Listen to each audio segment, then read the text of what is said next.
새벽 2시, 학교 퀸카가 옥상에서 투신하려 하고 있었다. 그 광경을 본 사람은 나 혼자뿐이었지만 나는 하품을 쩍쩍하면서 멍하니 서 있었다. 뛰어내리기 전에 나한테 한 번만이라도 소원 들어달라고 해볼까? 그녀는 잠시 멈칫하더니 마지못해 고개를 끄덕였다. 우리 호텔이라도 갈까? 너 꽤 흥미로운 여자네. 나는 단지 널 구하고 싶었을 뿐인데 넌 멍하니 있는 와중에 내 몸을 탐하는 건가? 정신이 나간 채로 지수는 내 손을 잡고 내려가려 했지만 바로 그 순간 발을 헛디뎌 나와 함께 굴러 떨어졌다. 이 망할 년. 다음 생이 있다면 절대 가만두지 않겠어.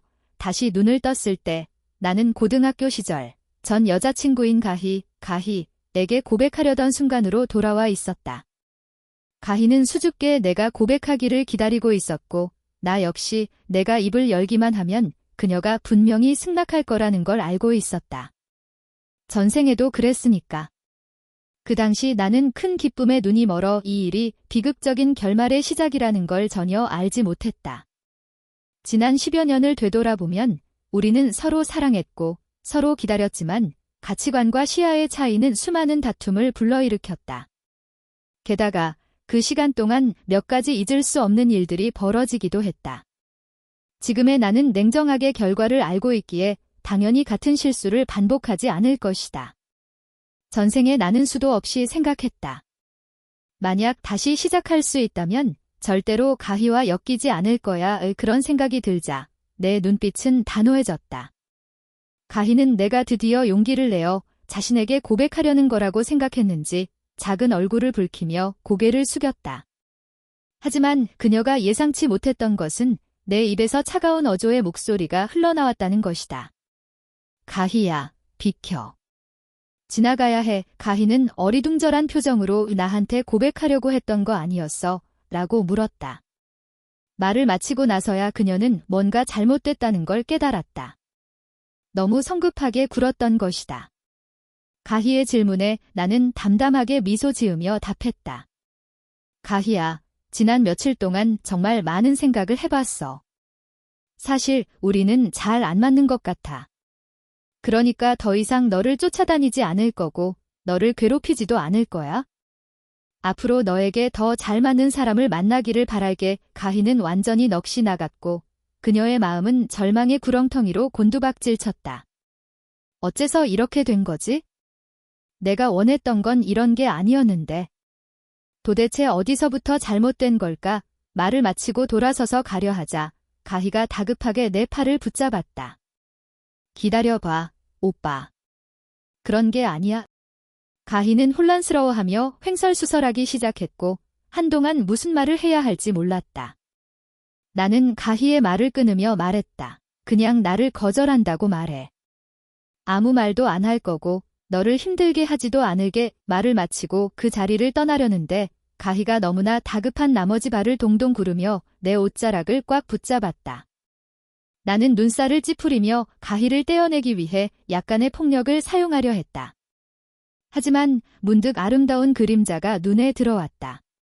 맑고 깨끗한 얼굴을 가졌지만 차갑고 오만한 분위기를 풍기는 소녀였다.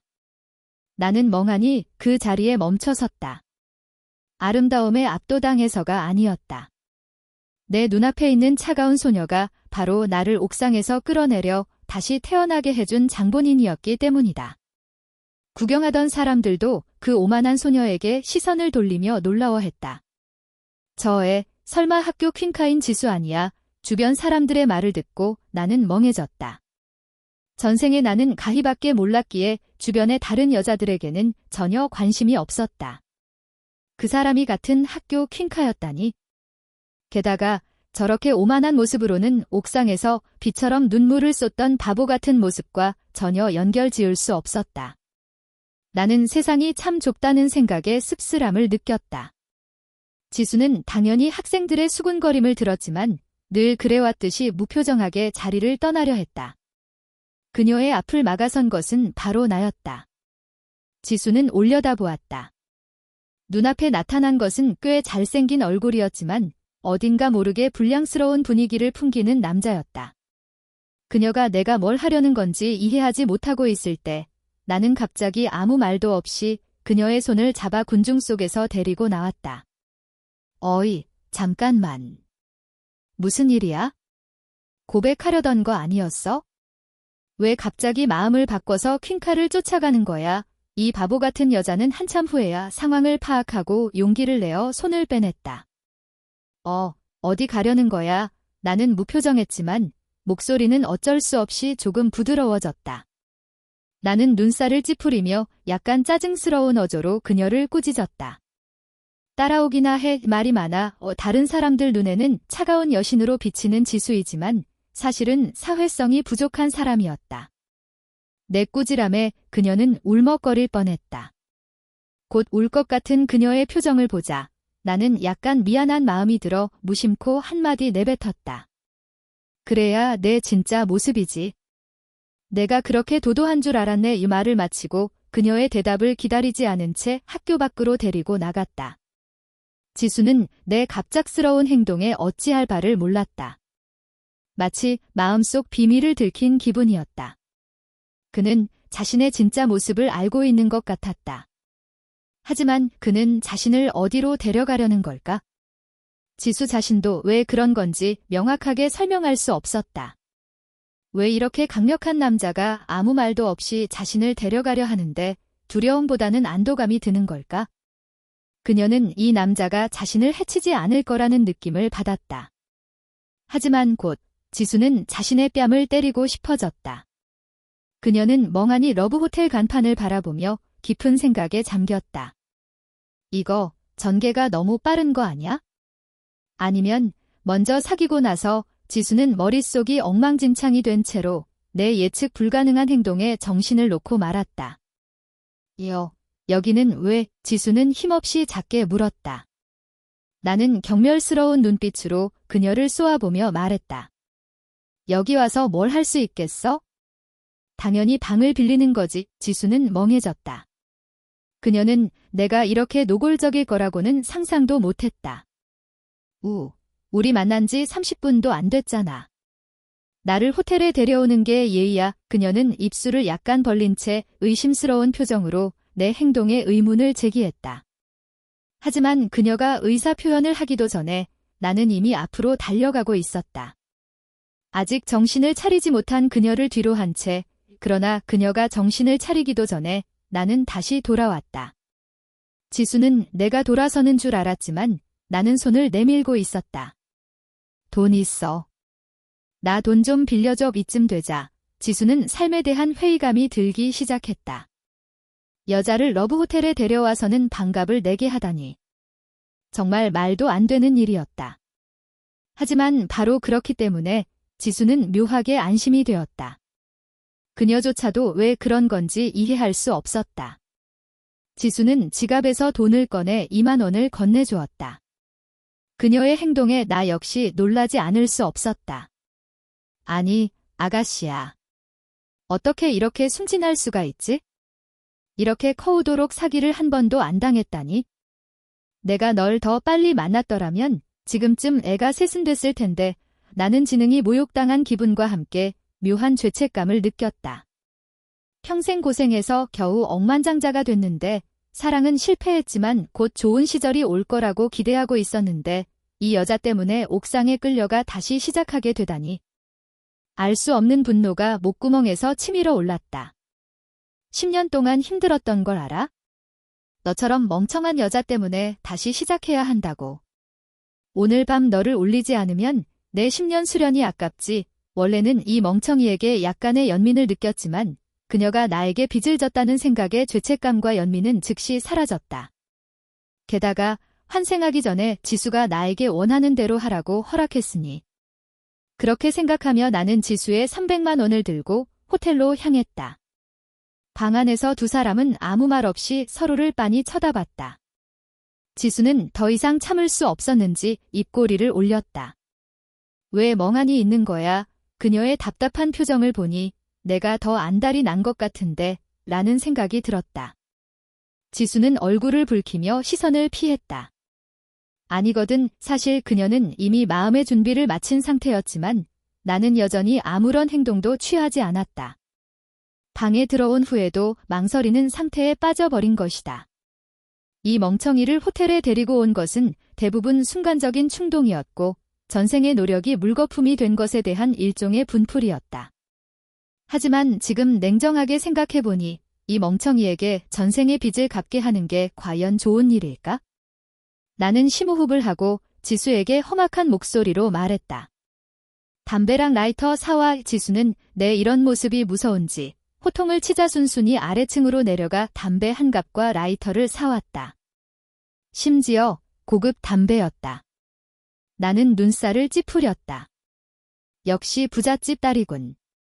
지수가 물건을 건네주자 나는 능숙하게 담배를 꺼내 물었지만 한 모금 빨자마자 기침을 했다. 담배를 피워본 적이 없는 몸이라 그런지 역시 견딜 수 없었다. 그래서 나는 담배와 함께 담배갑 전체를 쓰레기통에 던져버렸다. 멍청이 지수는 내 행동을 보고 자신이 사온 담배에 문제가 있는 건가 싶어 다급하게 물었다. 왜 그래? 가짜 담배를 산 거야. 나는 깜짝 놀랐다가 지금이 2007년이라는 걸 깨달았다. 가짜 담배와 수리판을 치는 시대였다.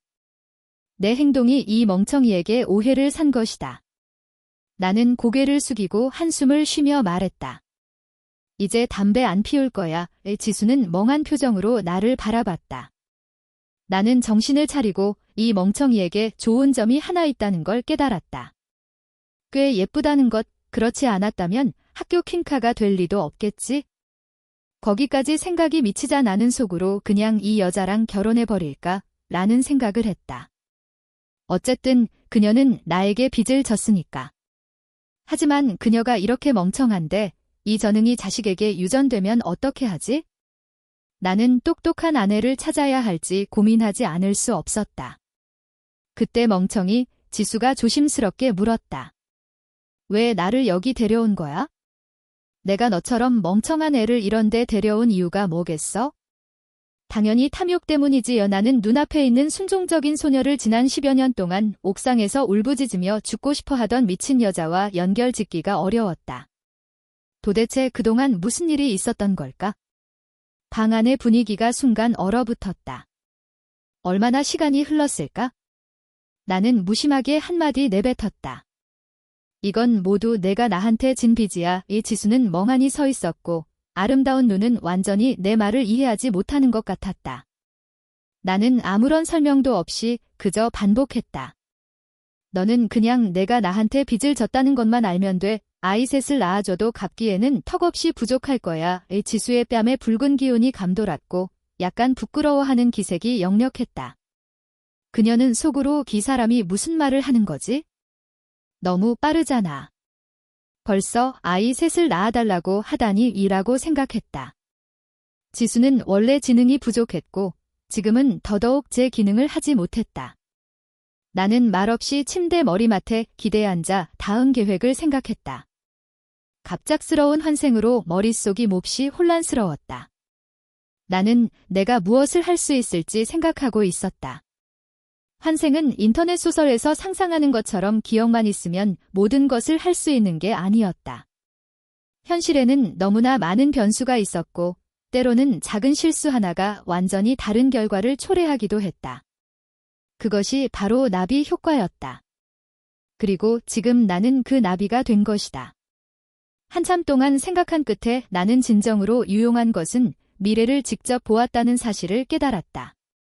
다시 말해 나의 가장 강력한 무기는 미래 세계가 수많은 시행착오를 거쳐 건설되었고 나는 처음부터 가장 올바른 결과를 선택할 수 있다는 것이다. 거기까지 생각이 미치자 내 눈빛은 단호해졌다. 다만 만사가 처음에는 어렵고 현재 나는 힘도 없고 돈도 없고 인맥도 없는 나약한 학생일 뿐이므로 지금은 조력자와 돈이 필요했다. 조력자로는 전생에 함께 사업을 했던 하구인 우빈이 떠올랐다. 전생의 우빈은 사업 초기에 많은 기여를 했다. 그는 끊임없이 동분서주했고 때로는 하루에 5시간도 채 잠을 자지 못했다. 몇 번은 술에 만취해 병원에 실려가기도 했다. 20대 초반에 이미 머리가 벗겨질 정도였다. 나는 우빈과 복잡한 감정을 가지고 있었다. 세상에는 함께 고생하기에는 적합하지만 함께 부를 누리기에는 적합하지 않은 사람들이 있기 때문이다. 우빈은 가장 힘들었을 때는 매우 근면했지만 어려움을 극복하고 좋은 시절이 찾아오자 치명적인 실수를 저질렀다. 아마도 시야와 인식의 문제였거나 갑작스러운 재산에 현혹되었기 때문일 것이다. 전생에 돈이 조금 생기자 우빈은 거만해지기 시작했고 대학교 여신을 쫓아다니며 일찍 결혼했다. 문제는 이 결혼에서 시작되었다. 엄청난 돈을 마주한 우빈은 아내의 부추김에 공금을 횡령했다. 그 돈은 원래 회사를 확장하기 위한 예비 자금이었고 나는 이 돈 때문에 자금줄이 끊겨 파산할 뻔했다. 그 후 우정 때문에 우빈에게 횡령한 돈을 변제할 것을 요구하고 법적 책임을 묻지 않았지만 두 사람의 우정은 거기서 끝났다. 우빈은 지금 가희와 마찬가지로 결과를 알고 있지만 여전히 실수를 반복할까? 나는 우빈이 평범한 사람일 뿐이라는 것을 잘 알고 있었다. 아무리 노력해도 자신의 인식을 뛰어넘는 돈을 벌기는 어려울 것이다. 더 많은 돈을 마주하면 우빈은 자제하지 못할 것이다. 한 번 안 하면 평생 안 한다는 결심이 없다면 전생에 나는 성공할 수 없었을 것이다. 거기까지 생각이 미치자 나는 심호흡을 했다. 약간 난감했다. 처음부터 소심했던 지수는 감히 입을 열지 못하고 작게 중얼거렸다. 내가 뭘 도와줄 수 있을까? 나는 그녀에게 처음으로 관심을 가졌다. 아, 아직 여기 있었구나. 지수는 모욕감을 느꼈다. 자신처럼 덩치 큰 여자가 여기 있는데 아까부터 멍하니 있더니 나를 호텔에 데려다 놓고는 방치하고 있다니? 내가 그렇게 매력이 없나? 아마도 이것이 여성의 승부욕일 것이다. 처음에는 약간 무서워하더니 내가 아무것도 안 하자 오히려 심통이 난 것이다. 나는 짜증이 나서 그녀에게 손짓했다. 그럼 가서 샤워라도 해. 그녀는 순진하게 고개를 끄덕이고 달려갔다. 나는 어안이 벙벙해져서 어떻게 저렇게 살았을까? 라는 생각이 들었다. 이 멍청이의 IQ가 정말 걱정된다. 이 아이는 아이를 낳지 말아야 할 텐데. 만약 발달 지연이 유전되면 어쩌지? 사실 나는 그냥 이 멍청이를 쫓아내고 싶었을 뿐이다. 지금 나는 냉정하게 내가 무엇을 할 수 있을지 심사숙고해야 했다. 더 이상 우빈을 믿을 수 없다면 믿을 만한 사람이 더 있는지 생각해 봐야 했다. 문득 한 사람이 떠올랐다. 정확히 말하자면 그녀야말로 전생에 내 사업 성공을 도운 핵심 인물이었다. 내 전생의 성공의 절반은 그녀 덕분이었다. 그녀는 바로 상이대학교에 재능 있는 여학생인 소희였다. 전생에 그녀를 만났을 때 소희는 졸업 인턴십을 하고 있었다. 나는 우연히 그녀를 돕게 되었고 두 사람은 친구가 되었다. 그 후 함께 사업을 시작하면서 소희는 자신의 능력을 최대한 발휘하여 내 성공에 많은 도움을 주었다. 나는 턱을 괴고 생각했다. 소희는 지금 2학년일 텐데. 소희를 내 계획에 끌어들일 방법을 찾아야 한다. 다음 목표를 세우며 의욕을 불태우고 있을 때 지수가 욕실 문을 열었다. 지수는 샤워 후 젖은 어깨를 드러낸 채 수건 한 장만 걸치고 있었다. 나는 솔직히 약간 흔들렸다. 멍청하긴 하지만 분명히 미녀는 미녀였다. 누가 미녀를 싫어하겠는가? 지수는 내 노골적인 시선에 불편함을 느끼고 그만 쳐다보면 안 돼, 라고 수줍게 말했다. 그때서야 나는 내 시선이 조금 과했다는 것을 깨달았다. 원래 나는 너와 그런 일을 하려고 온 게 아니잖아. 몇 번 쳐다보는 게 대수라고. 그렇게 생각하니 나는 더욱 대담해져 멍청이 여신을 가리지 않고 쳐다봤다. 지수는 내 뻔뻔한 태도에 화가 났지만 그럴수록 더욱 풀어진 채 입꼬리를 올렸다. 나는 음흉한 미소를 지으며 말했다. 웃어봐. 지수는 그 말을 듣자 멍해졌다. 이 남자는 가졌으면 더 가지려고 하는구나. 나는 뻔뻔하게 계속 말을 이었다. 착하지, 어서. 너는 나한테 빚을 졌잖아. 지수는 또다시 머리가 멈춰 버린 것 같았다.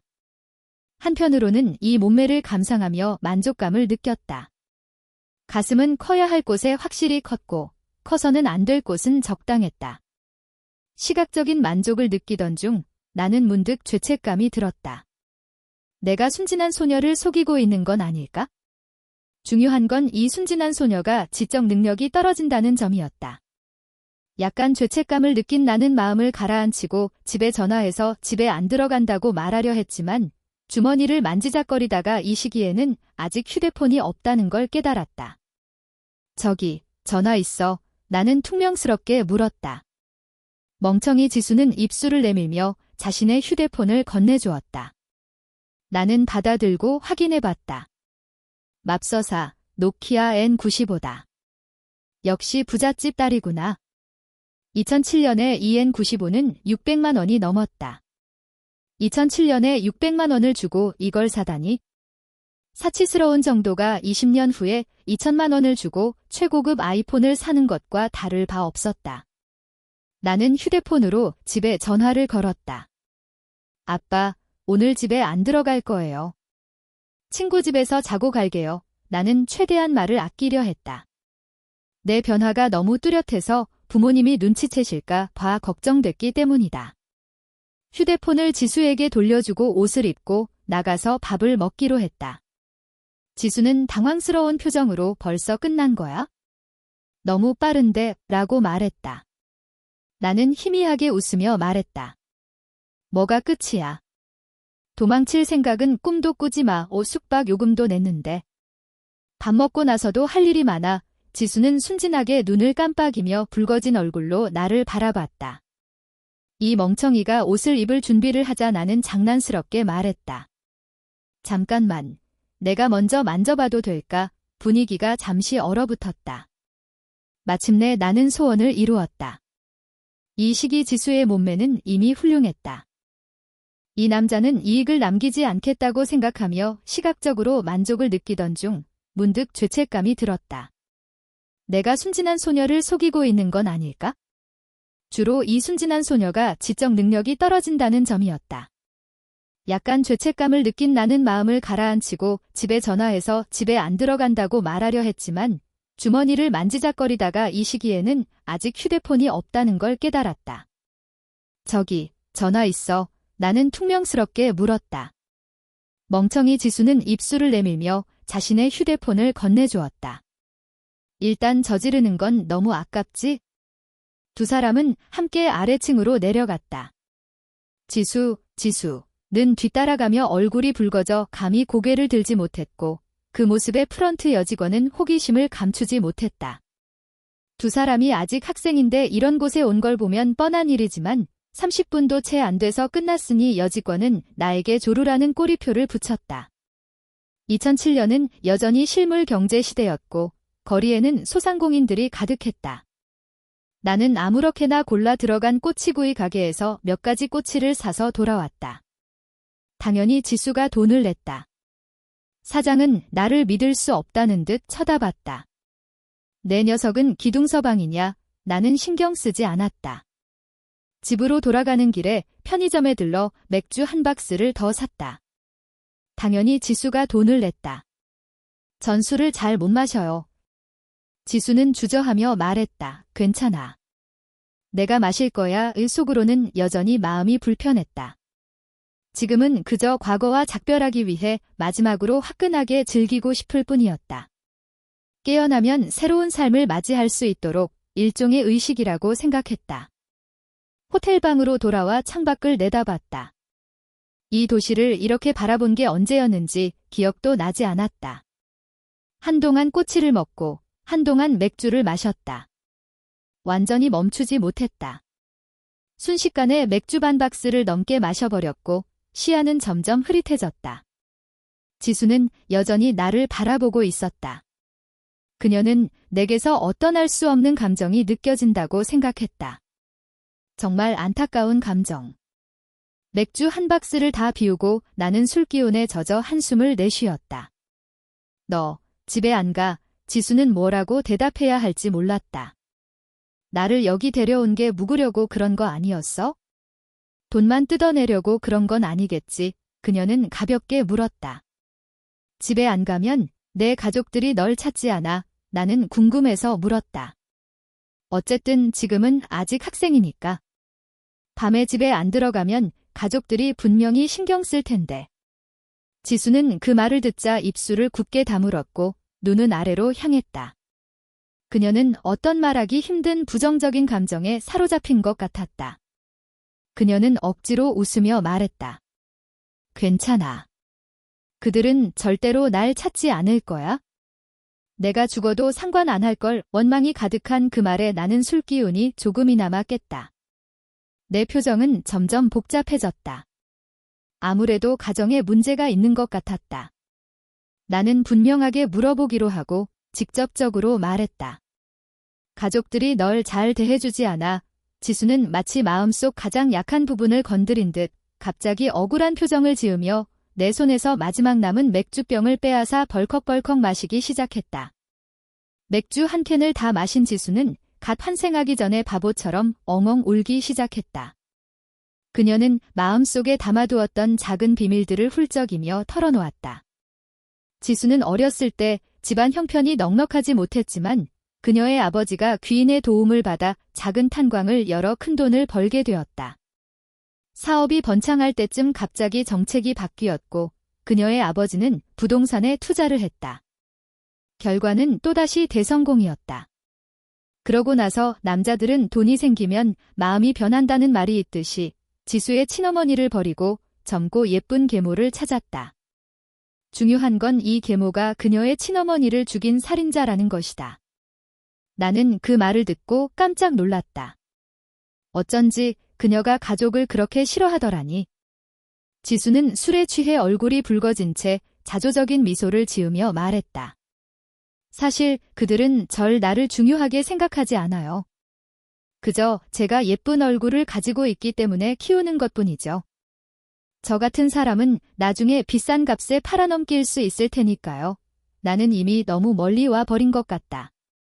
나는 지수가 왜 그렇게 쉽게 호텔에 따라왔는지 이해할 수 있었다. 아마도 자포자기 심정이었을 것이다. 나는 그녀의 등을 가볍게 토닥이며 위로했다. 안심해. 내가 있잖아. 내가 괴롭힘 당하게 두지 않을게. 나는 지수를 더욱 꽉 껴안고 그녀의 몸에서 나는 쓸쓸한 향기를 맡았다. 내 눈은 점점 흐릿해졌다. 혼수 상태에 빠져 있을 때 계속해서 울리는 벨소리가 나를 괴롭혔다. 몽롱한 정신으로 한참 동안이나 벨소리가 어디서 나는 건지 찾지 못하다가 부드러운 무언가를 만지게 되자 귓가에 소녀의 아픈 신음이 들려왔고 나는 깜짝 놀라 깨어났다. 지수는 몸을 감싸쥔 채 붉어진 눈으로 나를 바라보고 있었다. 왜 이렇게 세게 만져? 너무 아파. 지수의 휴대폰이 계속 울리고 있었다. 그것은 그녀의 아침 알람이었다. 나는 어색하게 웃었다. 밤새도록 술을 마시고도 학교에 가다니. 옷을 다 입고 나는 갑자기 지수에게 물었다. 지수야. 지수는 멍하니 있다가 고개를 끄덕였다. 그럼 내가 내 대신 휴강 신청 좀 해줄래? 며칠 동안 소희를 찾아갈 생각이었다. 지수는 멍하니 있다가 물었다. 어디 가려고? 나는 갑자기 장난기가 발동해서 이 멍청이를 놀려주고 싶어서 홧김에 말했다. 대학교 여대생 스폰서하러 간다. 지수는 굳어버렸다. 이 남자는 도대체 뭐지? 어젯밤에는 나랑 실컷 즐기더니 이제 와서 여대생을 스폰서하러 간다고? 그 말을 40대에서 50대 정도 되는 늙은 남자가 했다면 그렇게 뜬금없지는 않았을 텐데. 하지만 문제는 내 눈앞에 있는 남자가 대체 몇 살이냐는 것이다. 저 나이에 여대생을 스폰서하러 간다는 건 정말 이상하기 짝이 없다. 지수의 반응을 예상했기에 나는 일부러 아무런 설명도 하지 않고 능글맞게 웃으며 밖으로 나갔다. 그러다가 갑자기 방으로 돌아와 어제 쓰레기통에 버렸던 중국 담배 상자를 꺼냈다. 지수는 경멸스러운 눈빛으로 나를 바라봤다. 나는 얼버무리며 변명했다. 낭비는 부끄러운 일이잖아. 난 담배를 안 피우지만 다른 사람에게 줄 수도 있으니까. 방을 나선 후 나와 지수는 함께 호텔을 나섰다. 그때 잘생긴 남학생이 눈을 비비며 걸어오다가 학교 퀸카인 지수가 어떤 남자와 함께 호텔에서 나오는 걸 보고 깜짝 놀랐다. 그 남자는 왠지 낯이 익었다. 어제 고백했던 남자와 비슷한 것 같았다. 어제 고백하는 도중에 갑자기 퀸카인 지수의 손을 잡고 가버렸던 일은 사실 학교 내에서 꽤나 화제가 되었었다. 그런 그가 지수와 함께 호텔에서 나오는 걸 봤으니 아마도 이 이야기는 곧 학교 전체에 퍼져나갈 것이다. 하지만 나는 신경 쓰지 않고 지수를 데리고 아침을 먹으러 갔다. 그렇게 많이 마셨으니 속이 불편할 것이다. 맛있는 콩국과 기름빵으로 배를 채운 후 나는 멍청이 지수에게 작별 인사를 건넸다.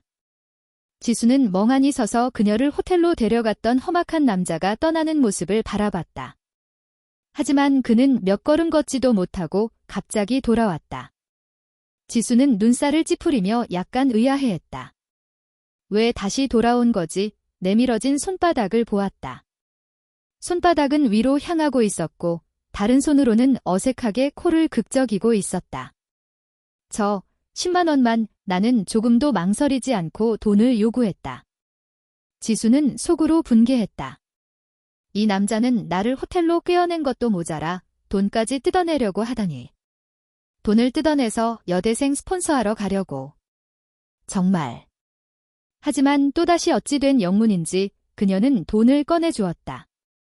부족할까 봐 5만 원짜리 지폐 한 장을 더 꺼내서 건네주었다. 나는 지수에게 받은 돈을 들고 소희를 찾아 떠났다. 지수는 몰래 우리 반에 들어가서 담임 선생님께 휴강 신청을 부탁했다.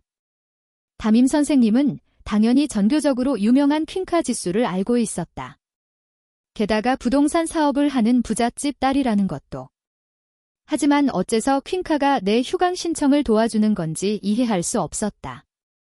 수업 시간에 가희는 창문 너머로 아름다운 그녀의 모습을 바라봤다. 어제 내가 그녀에게 고백하려다가 갑자기 포기하고는 지수를 데리고 가버렸었다. 가희는 한동안 혼란스러웠지만 나와 지수 사이에 어떤 관계가 있을 거라고는 믿고 싶지 않았다. 하지만 지수가 내 휴강 신청을 도와주러 오자 그녀의 안색은 매우 좋지 않았다. 설마 밖에서 떠도는 소문이 사실인 걸까? 어젯밤에 두 사람이 호텔에 갔다는 게 여대생과의 스폰서 관계는 금지되어 있었기에 나는 이런 일에는 신경 쓰지 않았다. 나는 이곳에 온 게 낯설게 느껴졌다. 이 도시에서 7년 동안이나 살았는데 시외버스에 타고 재경학원으로 향하면서 옆자리에 앉은 학생에게 기숙사 위치를 물어봤다. 소희는 재경학원의 재원이자 퀸카였다. 소희는 기숙사 앞에서 어떤 남학생에게 시달리고 있었다. 누나, 저 돈이 좀 부족해서 그러는데 참고서 살 돈이 없어요. 소희는 묵묵히 눈앞에서 연극을 하고 있는 남동생을 바라봤다. 눈에는 아무런 감정도 담겨 있지 않았다. 이 남자는 소희의 양부모의 아들이었다. 이름은 우진이었고 지방에 있는 듣보잡 학교에 다니는 학생이었다. 성적도 좋지 못했다.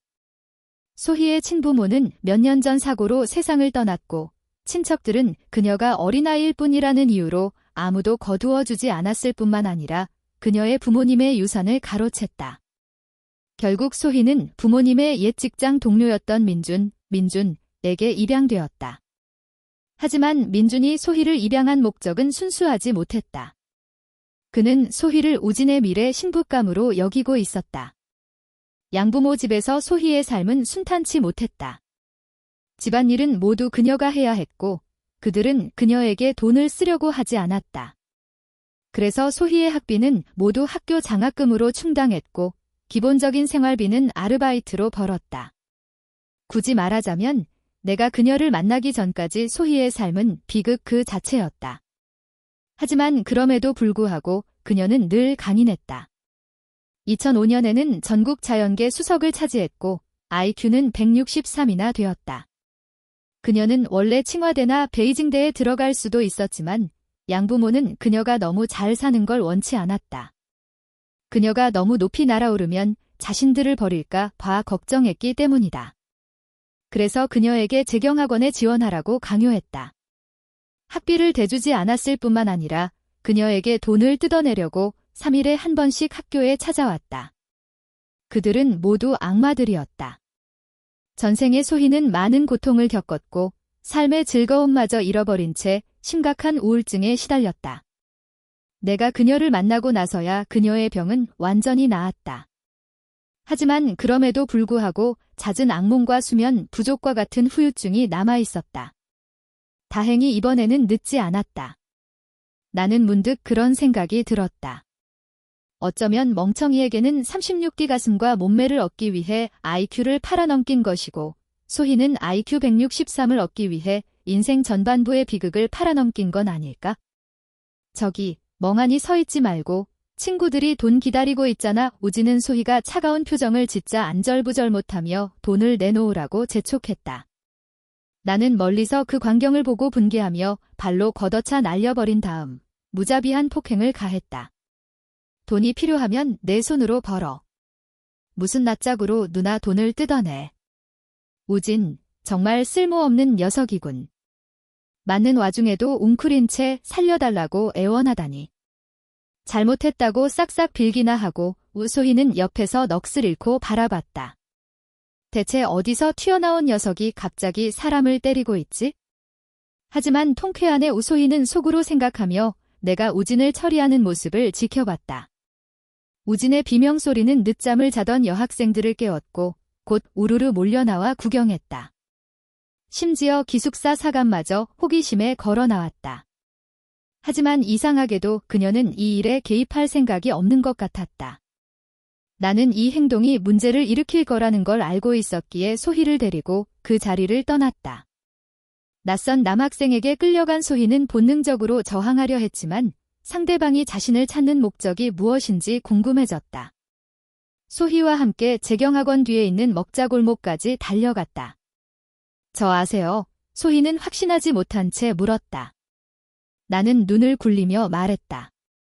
재경학원 퀸카 소희 씨, 자신이 얼마나 유명한지 모르세요? 소희는 아무 말도 하지 않았다. 그녀는 주저하며 말했다. 도와주셔서 감사합니다. 나는 소희를 빤히 바라봤다. 속으로 다행히 이번에는 제때 도착했네 라고 생각했다. 지금의 소희는 전생에 처음 만났을 때와는 달랐다. 지금의 그녀에게는 절망에 휩싸인 모습은 찾아볼 수 없었다. 30분 후 두 사람은 20년 된 낡은 허거 가게에 앉아 있었다. 나는 자연스럽게 양고기를 집어 그녀의 냄비에 넣어주었다. 저보다 나이가 많아 보이시네요. 소희는 확신하지 못한 채 물었다. 나는 고개를 끄덕였다. 맞아요. 당신보다 3살 더 많아요. 소희는 약간 놀라며 말했다. 그럼 저를 찾으신 이유가 뭐예요? 그 말을 듣고 나는 젓가락을 내려놓았다. 사실 할 말이 있어요. 당신을 스폰서하고 싶어요. 소희는 완전히 굳어버렸고 얼굴은 딱딱하게 굳어졌다. 믿을 수 없다는 표정으로 그녀의 목소리는 무의식적으로 높아졌다. 저를 스폰서하고 싶다고요? 소희는 완전히 굳어버렸고 얼굴은 딱딱하게 굳어졌다. 믿을 수 없다는 표정으로 그녀의 목소리는 무의식적으로 높아졌다. 저를 스폰서하고 싶다고요? 스폰서는 스폰서인데 그냥 스폰서가 아니에요. 나는 정색하며 강조했다. 강제적인 거라서 당신은 거절할 수 없어요. 소희는 웃음을 참지 못하며 말했다. 그렇게 강압적이에요. 그럼 저는 거절할 수 없나요? 나는 정색하며 고개를 끄덕였다. 맞아요. 거절할 수 없어요?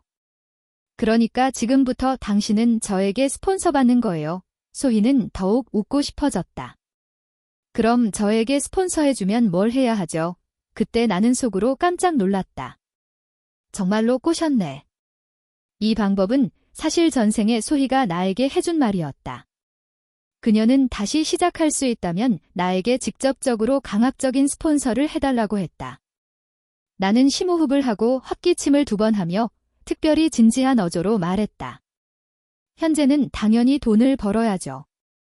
큰 건수를 하나 잡으려고 하는데 우리는 이렇게 저렇게 할 거예요.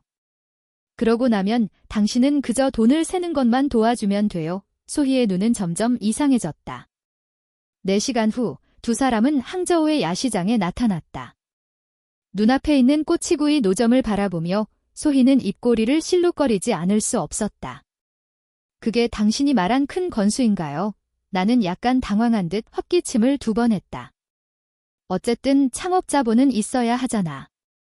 어서 가서 돈 내우. 소희는 머리에 검은 줄이 그어지는 걸 느꼈다. 마치 사기꾼에게 걸려든 것 같았다.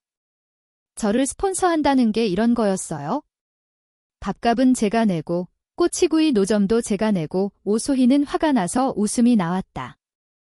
억울하다면 그냥 돈 많은 재벌 2세라도 찾는 게 나을 뻔했다. 나는 진지하게 말했다.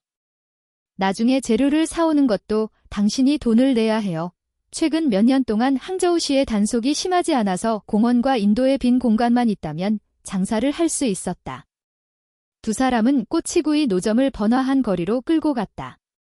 능숙하게 양고기를 꼬치에 꿰기 시작했고 소희는 턱을 꿰고 노점 뒤에 있는 돌 위에 웅크리고 앉아 곰곰이 생각했다.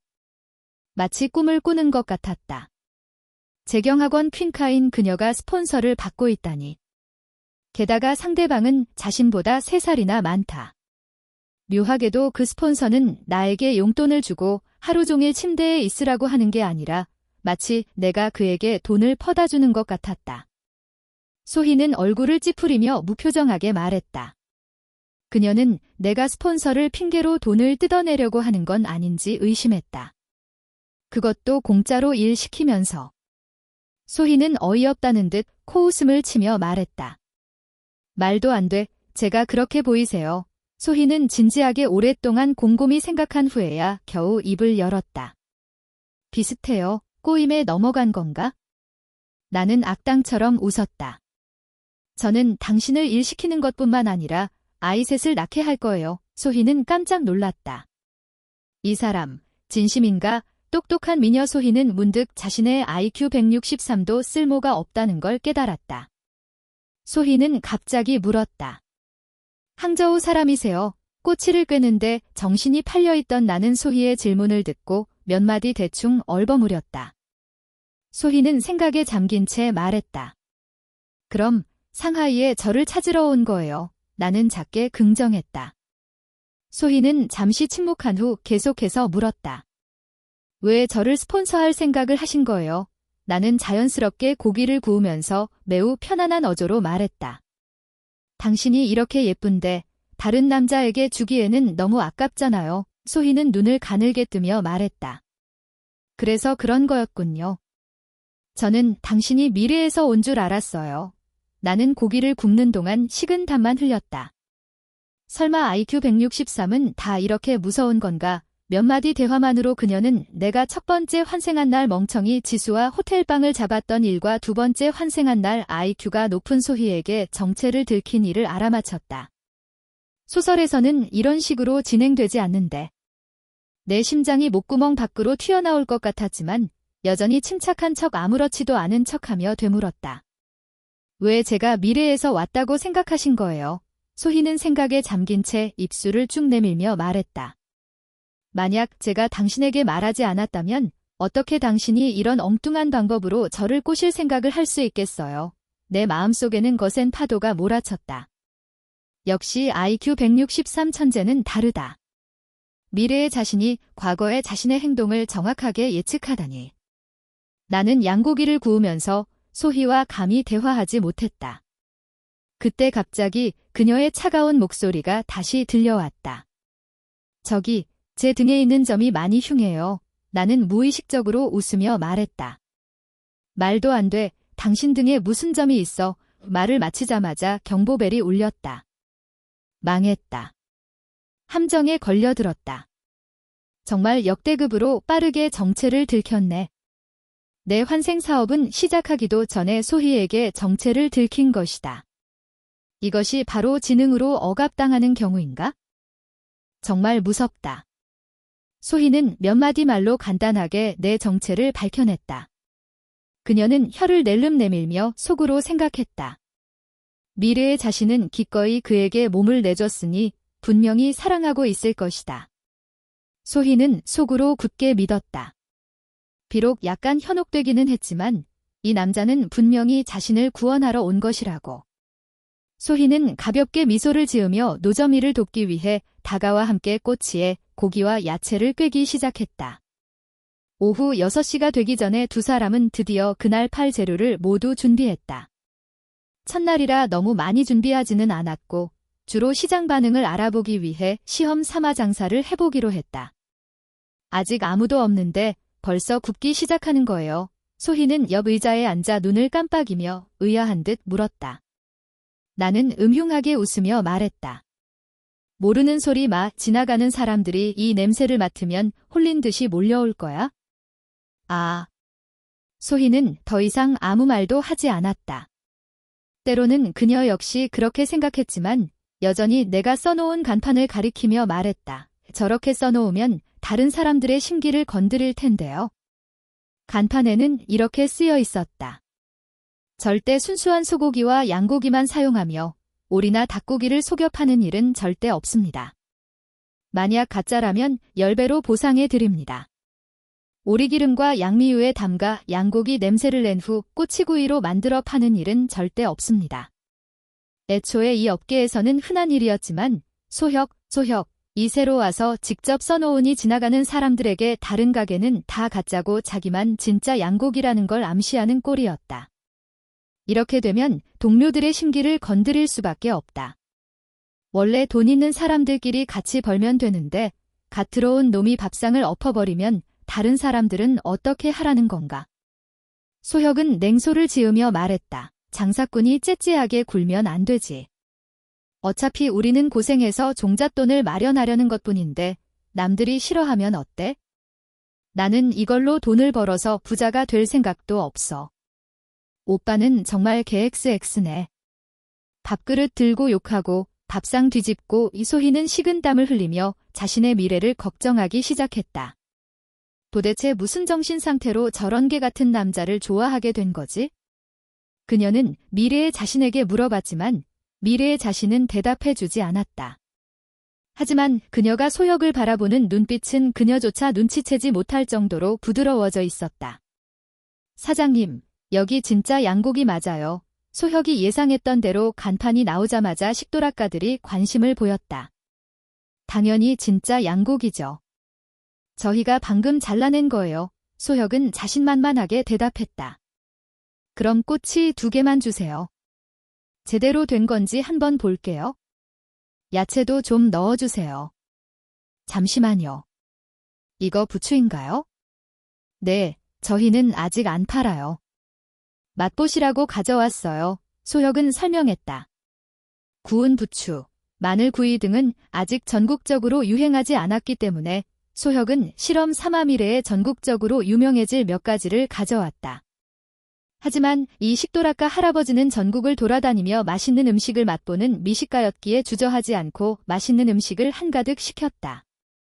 회사를 설립한 후에는 어쩔 수 없이 단체 활동을 조직해야 할 때가 있었고 소혁은 사람들을 위해 꼬치를 굽는 일을 맡아서 실력을 키웠다. 적어도 노점을 운영하는 데는 문제가 없었다. 자, 드셔보세요. 할아버지는 한 입 먹자마자 맛있는지 맛없는지 알 수 있었다. 그는 즉시 엄지손가락을 치켜 세우며 말했다. 나쁘지 않네.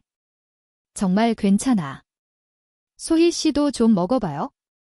소혁은 꼬치를 소희에게 건네주었다. 팔아야 하는 거 아니에요? 저는 조금만 먹어도 돼요? 소희는 물었다. 소혁은 어이없다는 듯 눈을 부릅떴다.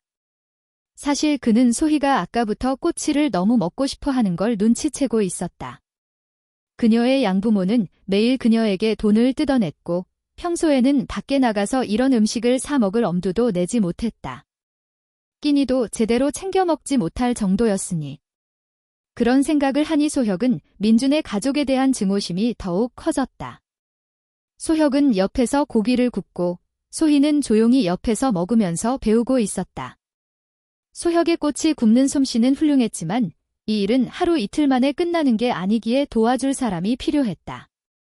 당연히 이 일은 그렇게 쉽게 배울 수 있는 게 아니었다. 특히 야채는 굽는 게 쉽지 않았고 너무 쉽게 타버렸다. 아까 그 할아버지는 혼자서 200위안이 넘는 돈을 내줬다. 이 노점의 수익이 얼마나 엄청난지 알 수 있었다. 하지만 돈을 버는 건 힘든 일이었다. 잠시 동안 소혁은 땀으로 흠뻑 젖어 있었다. 어쨌든 한여름에 불 앞에 서 있는 건 당연한 일이었다. 두 분은 부부세요. 할아버지는 떠나기 전에 소희를 한번 힐끗 보고 소혁을 쳐다봤다. 그런 생각을 하는 것도 이상한 일은 아니었다. 지금은 나중과 달라서 대학생들이 흔했고 많은 젊은 연인들이 졸업 후에 공장에 들어가거나 부부 노점을 열곤 했으니까. 소혁은 얼굴색 하나 변하지 않고 소희를 힐끗 쳐다봤다. 그러자 소희 역시 자신을 바라보고 있었다. 그는 마음속으로 묘한 행복감을 느끼며 고개를 끄덕였다. 네, 맞아요. 종잣돈 좀 모아서 사업하려고요. 오, 그래요. 그럼 잘 됐네요. 할아버지를 배웅하고 나서야 소혁은 소희 씨, 맛있어요. 라고 물었다. 소희는 멍하니 있었다.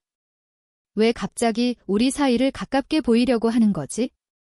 소혁은 헛기침을 했지만 소희는 의미심장하게 그를 쳐다봤다. 속으로는 이미 약간 짐작하고 있었다. 사실 소희가 자신을 소희 씨라고 부르는 것은 소혁과 소희가 침대에서 뒹굴고 나서야 부르는 호칭이었다. 어쨌든 그 후 두 사람은 몇 년 동안 함께 있었으니까. 아까 그 행복감이 덮쳐오자 소혁은 자신도 모르게 그렇게 불러버렸다. 하지만 소희는 약간 얄미운 표정을 지으며 말을 하지 않았고 그것은 바로 그 친밀한 호칭을 인정한다는 뜻이었다. 이 나이대의 소희는 전생에는 없었던 소녀다운 감성이 여전히 남아있었다. 갓 환생한 소혁은 그녀에게서 전에 알지 못했던 면을 느끼게 되었다. 어쩐지 약간 영광스럽기도 했다. 왜 그렇게 맛있다고 하는 거야? 소희는 사실 무척 궁금했다. 전에 다른 곳에서 음식을 먹어봤지만 소혁처럼 향긋한 곳은 없었기 때문이다. 소혁은 신비롭게 웃으며 옆에 있는 조미료 통에 있는 것을 건네주었다.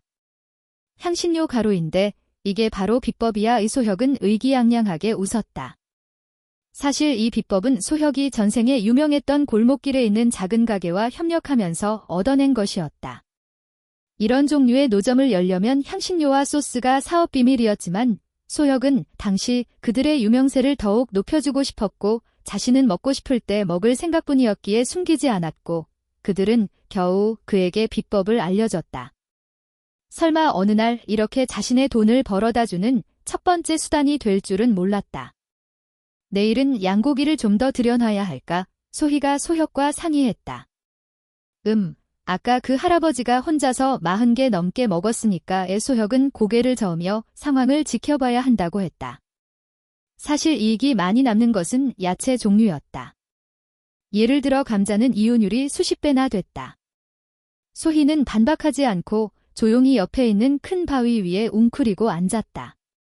그러고 나서 그녀는 두꺼운 골판지 조각을 찢어 부채를 만들어 소혁에게 붙여주었다. 시원한 바람에 소혁의 마음은 따뜻해졌다. 나는 이제 이 여신님을 손에 넣은 건가? 과연 소희처럼 보스급 여신을 손에 넣으려면 미래의 그녀여야 하는 건가? 그러자 하나둘씩 손님들이 몰려왔다. 대학생들도 많았다. 학교 시간이 되자 장사가 잘 될 시간이었다. 소혁은 소희에게 말했다. 한번 해봐. 소혁은 소희에게 야채 굽는 것부터 시작하라고 했다. 사실 고기를 굽는 게 더 쉬웠지만 비용이 많이 들었다. 하지만 소희는 뛰어난 두뇌를 가지고 있었기에 학습 능력은 게임 핵 사용자와 비교할 수 있을 정도였다. 갓 배운 사람이라고 말하기는 어렵지만 적어도 전에 소혁이 배웠을 때보다 훨씬 빨랐다. 30분도 채 되지 않아 몇백 위안을 더 벌 수 있었다. 소희는 노점상이 돈을 그렇게 많이 벌 수 있다는 사실에 놀라워했다. 당연하지.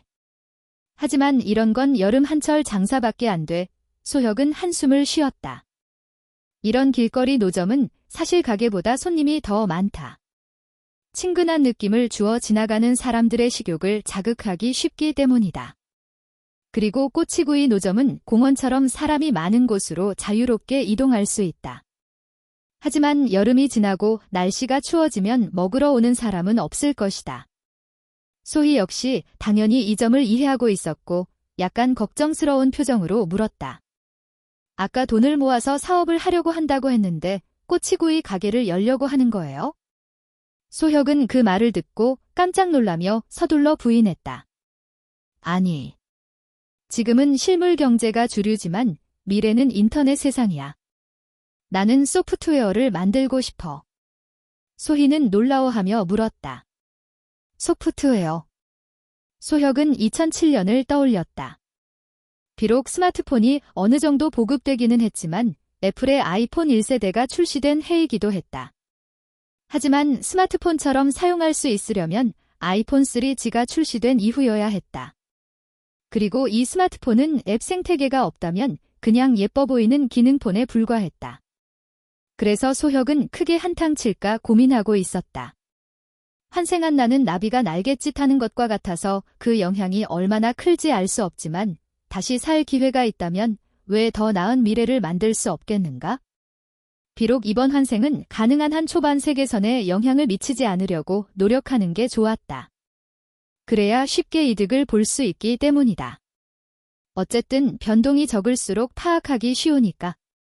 하지만 내가 환생했을 때 가장 큰 버팀목은 미래에 무슨 일이 일어날지 안다는 것이 아니라 뛰어난 사고방식과 미적 감각, 그리고 사람들이 무엇을 원하는지 아는 것이었다. 소혁은 핵심을 꿰뚫어 보고 있었기에 마음속으로 이미 계산하고 있었다. 그는 많은 설명을 하지 않고 소희와 함께 돈부터 벌어야 한다고 생각했다. 돈이 없으면 아무리 생각해도 소용없으니까. 소희는 고개를 갸웃거렸다. 얼마나 필요해요? 사실 저에게도 약간의 돈이 남아있어요. 밥을 먹을 정도는 돼요? 저희에게 필요한 건 많은 돈이에요. 많으면 많을수록 좋고요. 소희는 어쩔 수 없이 생각에 잠긴 채 고개를 끄덕였다. 그녀는 꼬치구이 노점으로 큰돈을 벌 수 있다는 걸 이해하지 못했다. 어쨌든 당시에는 이런 업계의 무서운 이윤이 아직 대중에게 알려지지 않았기 때문이었다. 아가씨, 뭐 좀 드실래요? 소혁은 야채를 굽다가 갑자기 눈앞에 어떤 여자가 나타난 것을 눈치채고 고개를 들지도 않은 채 무심코 한마디 내뱉었다. 이 목소리는 왜 이렇게 익숙하지? 소혁은 당황해서 무의식적으로 고개를 들었고 눈이 휘둥그레졌다. 세상에. 온 사람은 바로 어젯밤에 함께 호텔방을 잡았던 멍청이 아가씨, 설아였다. 소혁은 가슴이 덜컥 내려앉는 소리를 들었다. 큰일 났네. 이렇게 빨리 아수라장이 될 줄이야? 설아는 입술을 삐죽 내밀며 억울한 표정을 지었다. 그런 그녀의 모습에 소혁은 몸이 굳어버렸다. 어머. 오빠도 방학했어요? 소혁은 약간 당황했다. 어젯밤에 이 멍청이를 꼬셔서 호텔에 데려왔는데 오늘 이렇게 마주치다니. 왜 노점상을 하고 있어요? 멍청이 아가씨는 맑고 순수한 눈빛으로 물었다. 소혁은 약간 당황해서 코를 극적였다. 돈이 필요해서 노점상을 하는 거 아니겠어? 돈이 필요해서? 돈이요. 설아는 멍하니 있었다. 설아는 이해할 수 없다는 표정으로 소혁을 바라봤다.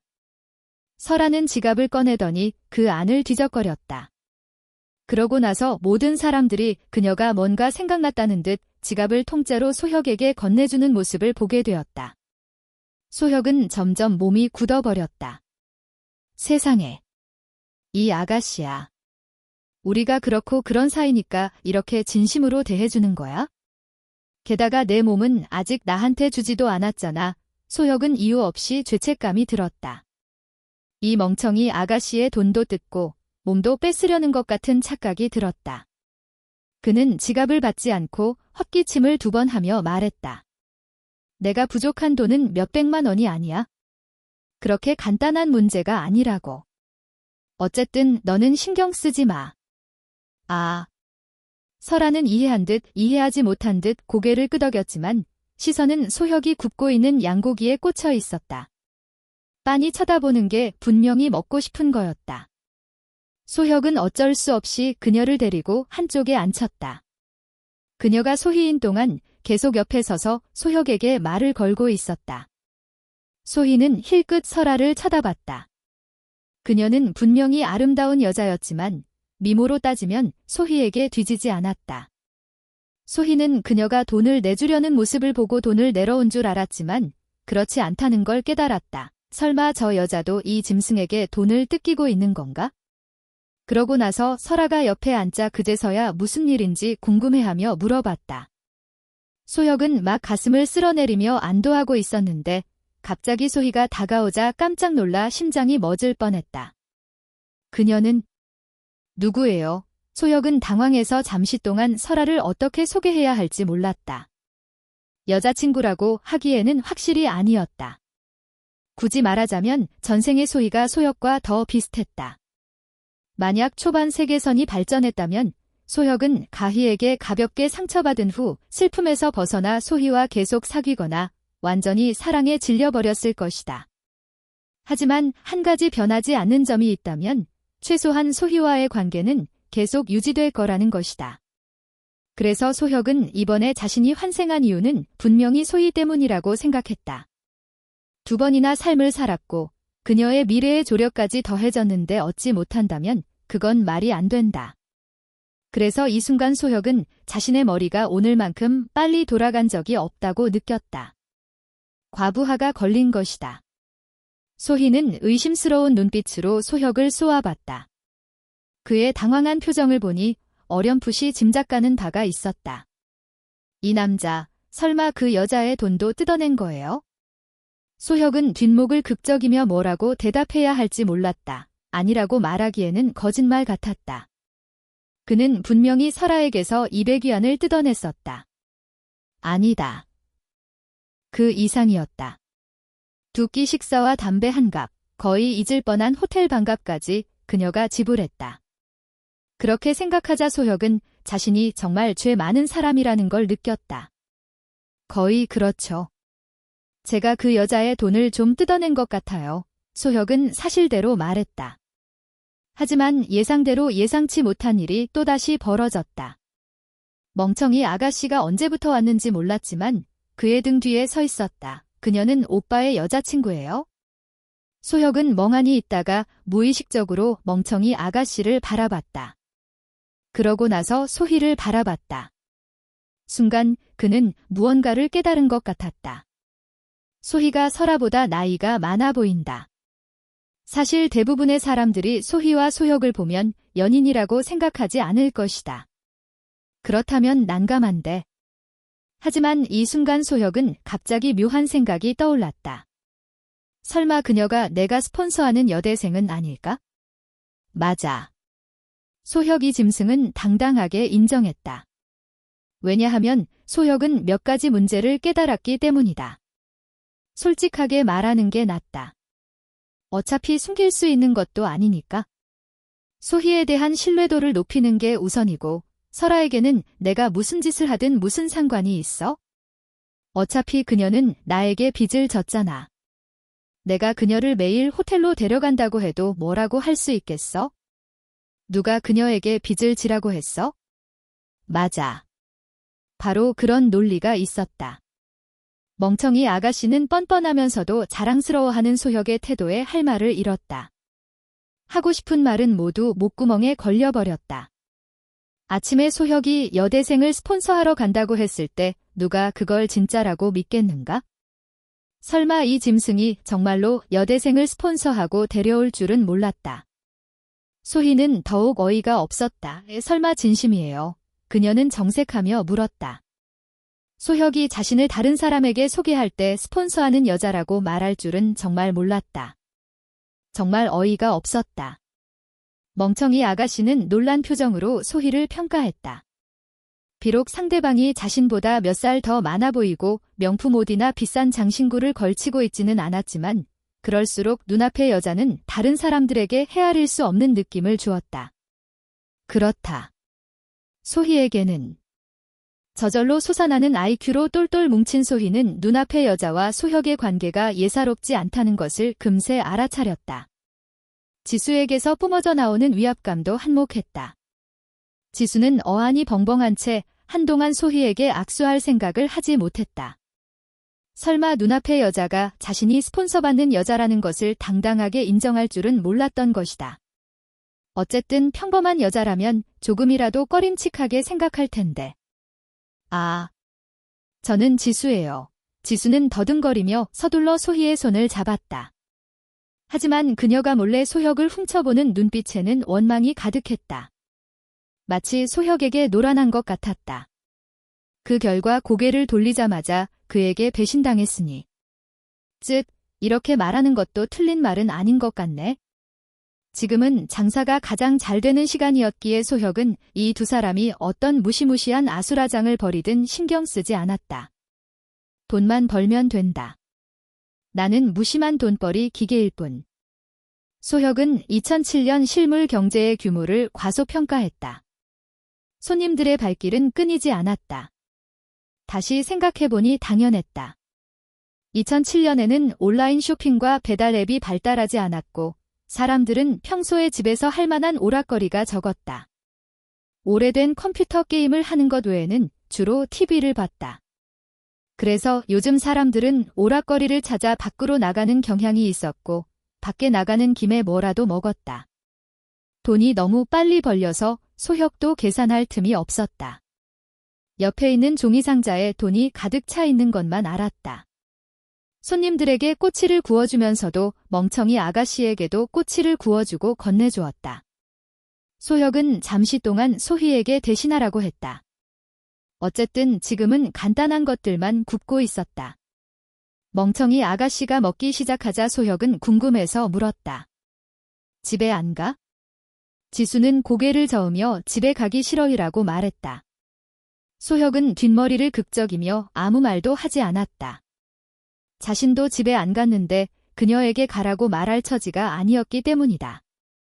이것만 먹지 말고 밥도 먹어야 한 소혁은 그녀에게 상기시켜 주었다. 아. 멍청이 아가씨는 정신이 딴 데 팔린 듯 반응도 느렸다. 소혁은 그녀의 그런 모습을 보고 말하려다가 그만두었다. 잠시 생각하다가 몸을 돌려 소희를 대신하러 돌아가려고 했다. 저 이미 오빠랑 같이 방 잡았는데 발을 때려는 찰나 소혁은 멍청이 아가씨의 말이 뒤에서 들려왔다. 그는 발을 멈추고 의아한 듯 물었다. 저 오빠랑 같이 방 잡았잖아요. 멍청이 아가씨 지수는 다시 한번 또박또박 말했다. 소혁은 약간 반응이 늦었다. 한참 생각한 후에야 조심스럽게 물었다. 그래서 저랑 계속 방을 잡고 싶다는 거예요? 멍청이 아가씨는 작은 입을 약간 벌린 채 믿을 수 없다는 표정을 지었다. 어떻게 저렇게 뻔뻔할 수가 있지? 제가 오빠랑 같이 방 잡았다고 말했잖아요. 멍청이 아가씨는 약간 폭발하기 직전이었다. 그 모습에 소혁은 더욱 멍해졌다. 그래서 어쩔 수 없이 헛기침을 2번 했다. 알았어. 상황이 좋게 흘러가고 있네. 만져보니까 감촉도 좋고. 됐지. 그걸 말하는 게 아니잖아요. 멍청이 아가씨는 마침내 소혁에게 제대로 낚였다는 사실을 깨닫고 속마음을 털어놓았다. 그녀의 말투는 마치 그녀가 정실부인인 것 같았다. 저 오빠랑 같이 방 잡았잖아요. 그런데 왜 그녀를 스폰서하는 거예요? 그래서 안 된다는 거예요? 멍청이 아가씨의 작은 눈에는 커다란 혼란이 가득했다. 소혁의 갑작스럽고 뻔뻔한 태도에 뇌가 굳어버렸기 때문이었다. 그녀의 머릿속에는 안 된다고? 왜 안 돼? 안 될 것도 없잖아. 라는 질문이 계속해서 반복되고 있었다. 지수는 IQ가 형편없기로 유명했기에 소혁에게 휘말려 버렸다. 그녀는 무척 진지하게 이 일의 실현 가능성을 생각하고 있었다. 소혁은 어이가 없어서 멍하니 있었다. 멍청하다 못해 약간 어리숙한 그녀의 모습에 소혁은 IQ로 억압하는 우월감을 느꼈다. 그는 이 대학교 퀸카 지수의 IQ라면 아이 5은 낳게 할 수 있겠다고 생각했다. 아니지. 속여서 낳게 하는 게 아니지. 빚이 있으니 5명을 낳게 하는 것도 지나치지 않지? 소혁은 말없이 다시 꼬치를 굽기 시작했다. 지금은 정말로 한가할 시간이 없었다. 현재 그는 끊임없이 종잣돈을 모아야 했고 많으면 많을수록 좋았다. 왜냐하면 2007년에서 2008년 사이에는 향후 10년 동안 가장 큰 기회가 있었기 때문이다. 이번 기회를 놓치면 다시는 기회가 없을 것이다. 소혁은 굽는 동안 소희에게 가르쳤다. 소희가 오늘 자신만큼 배울 수 있기를 바라지는 않았다. 그녀가 평범한 수준으로 구울 수만 있다면 충분했다. 다행히 소희는 지능과 학습 능력이 남달랐다. 요구 수준이 그 정도라면 그녀에게는 어려운 일이 아니었다. 지금은 아직 학생이니까 너무 일찍 올 수는 없잖아. 소혁의 말은 필요 없었다. 소희는 이미 알아들었다는 표정을 지으며 오케이 사인을 보냈다. 매일 오후에 제 시간에 올 것이다. 그녀는 대학생이었기에 저녁 시간에 노점에 오는 것 외에는 할 일이 거의 없었다. 단지 소혁은 그녀가 매일 상하이와 항저우를 오가는 게 힘들지 않을까 걱정될 뿐이었다. 그러자 소희는 의아한 표정으로 소혁을 바라봤다. 대학교는 매일 수업에 갈 필요가 없잖아요. 소혁은 멍해졌다. 그러고 보니 맞는 말이었다. 그렇다면 소혁의 걱정도 사라졌다. 그는 고개를 끄덕였다. 그럼 됐어. 어차피 너무 오래 할 필요는 없어. 초반 단계만 넘기면 돼. 초반 단계는 얼마나 팔 생각이에요? 소희는 정말 궁금했다. 어떻게든 이번 여름은 넘겨야지. 그게 현실이었다. 2007년은 특별한 시기였다. 사실 어떤 업종이든 비용 요소를 고려한다면 고생하는 정도를 무시하고는 의심할 여지 없이 이 이동식 음식 노점이 가장 무서운 이윤율을 자랑했다. 심지어 매일 상한가를 치는 주식시장과 비교할 수도 있었다. 하지만 주식시장은 거의 피곤하지 않지만 고혈압의 위험이 있고 위험과 이유는 비례한다. 여름 내내 한다는 말을 듣고도 소희는 특별한 감정을 느끼지 않았다. 사실 그녀는 평소에도 투잡을 뛰고 있었고 꼬치구이 노점은 투잡보다 힘들지 않았다. 소희와 이야기를 나누면서 소혁은 옆에 있는 멍청이 아가씨를 몰래 힐끗거렸다. 그러고 나서 소혁은 울면서 웃었다. 그는 무심코 멍청이 아가씨가 깊이 생각해 볼 만한 가치가 있는 심오한 문제를 발견했다는 걸 알게 되었다. 그녀는 여전히 무척 진지하게 생각하고 있었다. 소혁의 시선을 알아차린 소희는 그녀를 힐끗 쳐다보며 말했다. 왜 그래? 똑똑해 보이지 않네? 그 말에 소혁은 웃음을 참지 못하고 놀렸다. 맞아. 둘 다 미녀인데 극과 극이지. 그렇다니까. 한 명은 무서울 정도로 똑똑하고 한 명은 감동적일 정도로 멍청하고. 소희도 웃음을 터뜨리며 진짜야? 너무 뻔한 거 아니야? 라고 말했다. 그런 것 같기도 하고 두 사람은 이야기를 주고받으며 서로를 놀렸다. 갑자기 소희는 화제를 돌려 그런데 저렇게 예쁜데 왜 두 사람의 관계가 평범해 보이지 않는 것 같지? 라고 물었다. 과연 소희다. 한마디로 핵심을 찔렀다. 소혁의 미소는 굳어버렸고 당황해서 뺨을 극적이며 말했다. 그건 아마도 어젯밤에 그녀와 방을 잡아서 그런 걸걸? 소희는 물음표를 가득 띄우며 자신을 가리키며 소혁에게 물었다. 저를 스폰서하고 나서 그녀와 방을 잡았다고요? 소혁은 멍하니 있다가 소희의 말을 정정했다. 아니, 내가 그녀와 방을 잡고 나서 당신을 스폰서한 거야? 그래, 당신에게 스폰서해주는 돈은 그녀가 낸 거고. 소희는 삶에 대한 회의감이 들기 시작했다. 점점 더 이해할 수 없게 되었다. 소희야. 소희야. 너는 대체 무슨 정신으로 이 남자를 좋아하는 거니? 이런 종류의 노점상은 늦은 밤까지 특별히 장사가 잘 되었지만 소혁은 그렇게 오래 장사할 생각은 없었다. 어쨌든 그는 학교에 가야 했고 부모님도 허락하지 않으셨다. 게다가 오늘은 첫날이라 준비한 재료가 부족해서 그때까지 팔 수는 없었다. 거의 11시가 되자 대부분의 재료는 다 팔렸고 남은 것들은 팔기 어려웠다. 소혁은 꼬치를 구워 세 사람이 먹으려고 생각했다. 그러다가 어떤 반바지와 슬리퍼 차림의 노인이 다가왔다. 마치 영화 쿵푸어스에 나오는 화운 사신 같았다. 사장님, 잠깐만요. 남은 건 제가 다 살게요. 소혁은 약간 놀랐다. 노인도 이런 걸 좋아하는 줄은 몰랐다. 노인과 이야기를 나누면서 소혁은 무슨 일이 일어나고 있는지 알게 되었다. 이 노인은 친구들과 함께 저쪽에서 장기를 두고 있었는데 그의 손자가 여기서 꼬치를 사왔다. 냄새가 너무 좋아서 그들도 먹고 싶어졌지만 이미 늦었다는 걸 알고 아쉬워하고 있었다. 사장님. 늦어서 죄송해요. 지금 정리하려고 했거든요. 소혁은 아쉬워하는 노인의 표정이 마음에 걸렸다. 어쨌든 그는 17살밖에 안. 그 말을 듣고 두 사람은 하마터면 휘청거릴 뻔했다. 하지만 멍청이 아가씨가 질문하지 않았다면 소혁은 정말 이 일을 생각하지 못했을 것이다. 그래, 너는? 소혁은 소희를 바라봤다.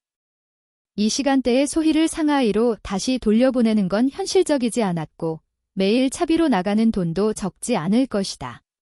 꼬치구이 노점으로 돈을 많이 벌 수 있다고는 하지만 그 정도 돈이 부족할 리는 없었다. 작은 여관이라도 찾아봐야겠다. 소희는 잠시 생각하다가 제안했다. 소혁은 망설이다가 고개를 저었다. 그런 곳은 너무 더럽고 안전하지도 않아. 그게 현실이었다. 2007년에는 십몇 년 후와 달라서 곳곳에 불법 여관이 난립했고 밤에는 여자에게 특히 위험했다. 소희처럼 예쁜 여자라면 더욱더. 그럼 어떻게 해야 하지? 저희 집에 가자. 소혁은 무심하게 한마디 내뱉었다. 소희는 깜짝 놀랐다. 설마 부모님께 인사드리려는 건가? 소혁은 당연히 소희가 오해했다는 걸 알았지만 일부러 속내를 드러내지 않았다. 소희는 속으로 걱정하며 소혁의 뒤를 따라갔다. 그녀는 비록 소혁과 추상적인 스폰서 관계를 맺었지만 첫날부터 부모님께 인사를 드리는 건 너무 빠른 전개는 아닐까 걱정했다. 가는 길에 그녀는 아무 말도 하지 않고 속으로 미친 듯이 갈등했다. 소혁의 집에 도착할 때까지 집안은 칠흑같이 어두웠고 불도 켜져 있지 않았다. 오빠네 집에는 아무도 없어요. 소희는 약간 의심스러워하며 물었다. 응, 부모님은 매일 집에 안 들어오셔. 밖에서 식당을 하시는데 매일 밤 늦게까지 바쁘시고 가끔은 식당에서 주무셔. 소혁의 설명에 소희는 그제서야 안심했다. 어쩐지 자신을 집에 데려왔다 싶었다. 사실 이것은 소희의 오해였다. 소혁은 정말로 부모님께 소희와의 관계를 솔직하게 말할 생각은 없었다. 어쨌든 소희는 진정한 재원이자 미인이었으니 말이다. 아버지인 소혁도 기뻐서 입을 다물지 못할 것이다. 소혁의 집에 돌아와서 소혁이 말했다. 자, 오늘은 얼마 벌었는지 볼까? 말을 마치자마자 소혁은 오늘 벌어들인 돈을 모두 식탁 위에 쏟아냈다. 돈을 한 장 한 장 바라보던 소희는 저도 모르게 두 눈을 크게 떴다. 세상에 이렇게 많아요. 소희는 입을 가렸다. 소혁은 얼굴색 하나 변하지 않았다.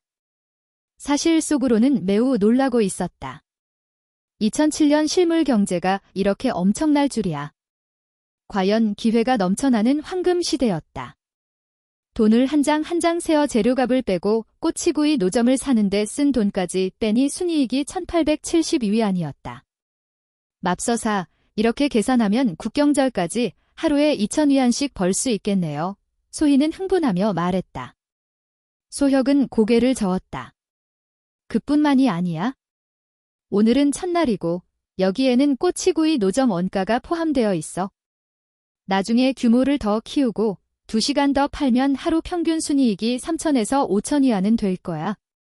소희는 침착함을 잃었다.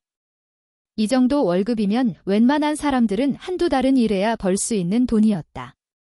처음에는 야시장 노점에서 얼마나 많은 돈을 벌 수 있을까 생각했지만 지금은 생각이 바뀌었다. 단지 소혁이 여전히 고민하고 있는 것을 보고 의아해했다. 왜 그래요? 소혁은 말없이 고개를 끄덕였다. 이렇게 쉽게 돈을 벌 수는 없을 거야. 당신도 봤겠지만 우리가 다른 노점의 장사를 망쳐놨어. 그 사람들은 분명히 대책을 세울 거야. 하지만 오빠 양념은 영업 비밀이잖아요. 맘대로 베낄 수 없잖아요. 맞아. 맘대로 베낄 수는 없지만 그것도 잠시뿐이야. 소혁은 심각한 어조로 말했다. 그러니까 그 사람들은 상업적으로 우리를 이길 수 없다면 분명히 다른 방법을 쓸 거야. 이제 소희는 이해했다. 치안이 지금처럼 좋지 않았던 시절에는 싸움이 매우 흔했다. 그럼 어떻게 하죠? 소희는 걱정하기 시작했다. 무서워요. 소혁은 음흉하게 웃으며 소희에게 물었다. 무서워? 소희는 단호하게 고개를 저으며 더욱 굳건한 목소리로 말했다. 안 무서워요. 그 사람들이랑 싸우면 되죠? 소혁은 소희에게 칼을 주면 장난이 아니겠다는 걸 알 수 있었다. 두 사람의 전생의 인연은 절대 간단하지 않을 것이다. 안 무서워하면 됐어. 나머지는 나에게 맡겨. 소혁은 소희에게 안심하라고 했다. 소혁과 소희는 돈을 정리하고 아래층에 있는 국수 가게에 가서 국수를 먹었다. 밤새도록 너무 바빠서 제대로 밥을 먹을 시간이 없었기 때문이다. 직접 만든 꼬치는 맛있었지만 배를 채워주지는 못했다. 나중에 어디서나 볼 수 있는 란주식 라면은 사실 2007년에도 거의 모든 사람들이 알고 있었다.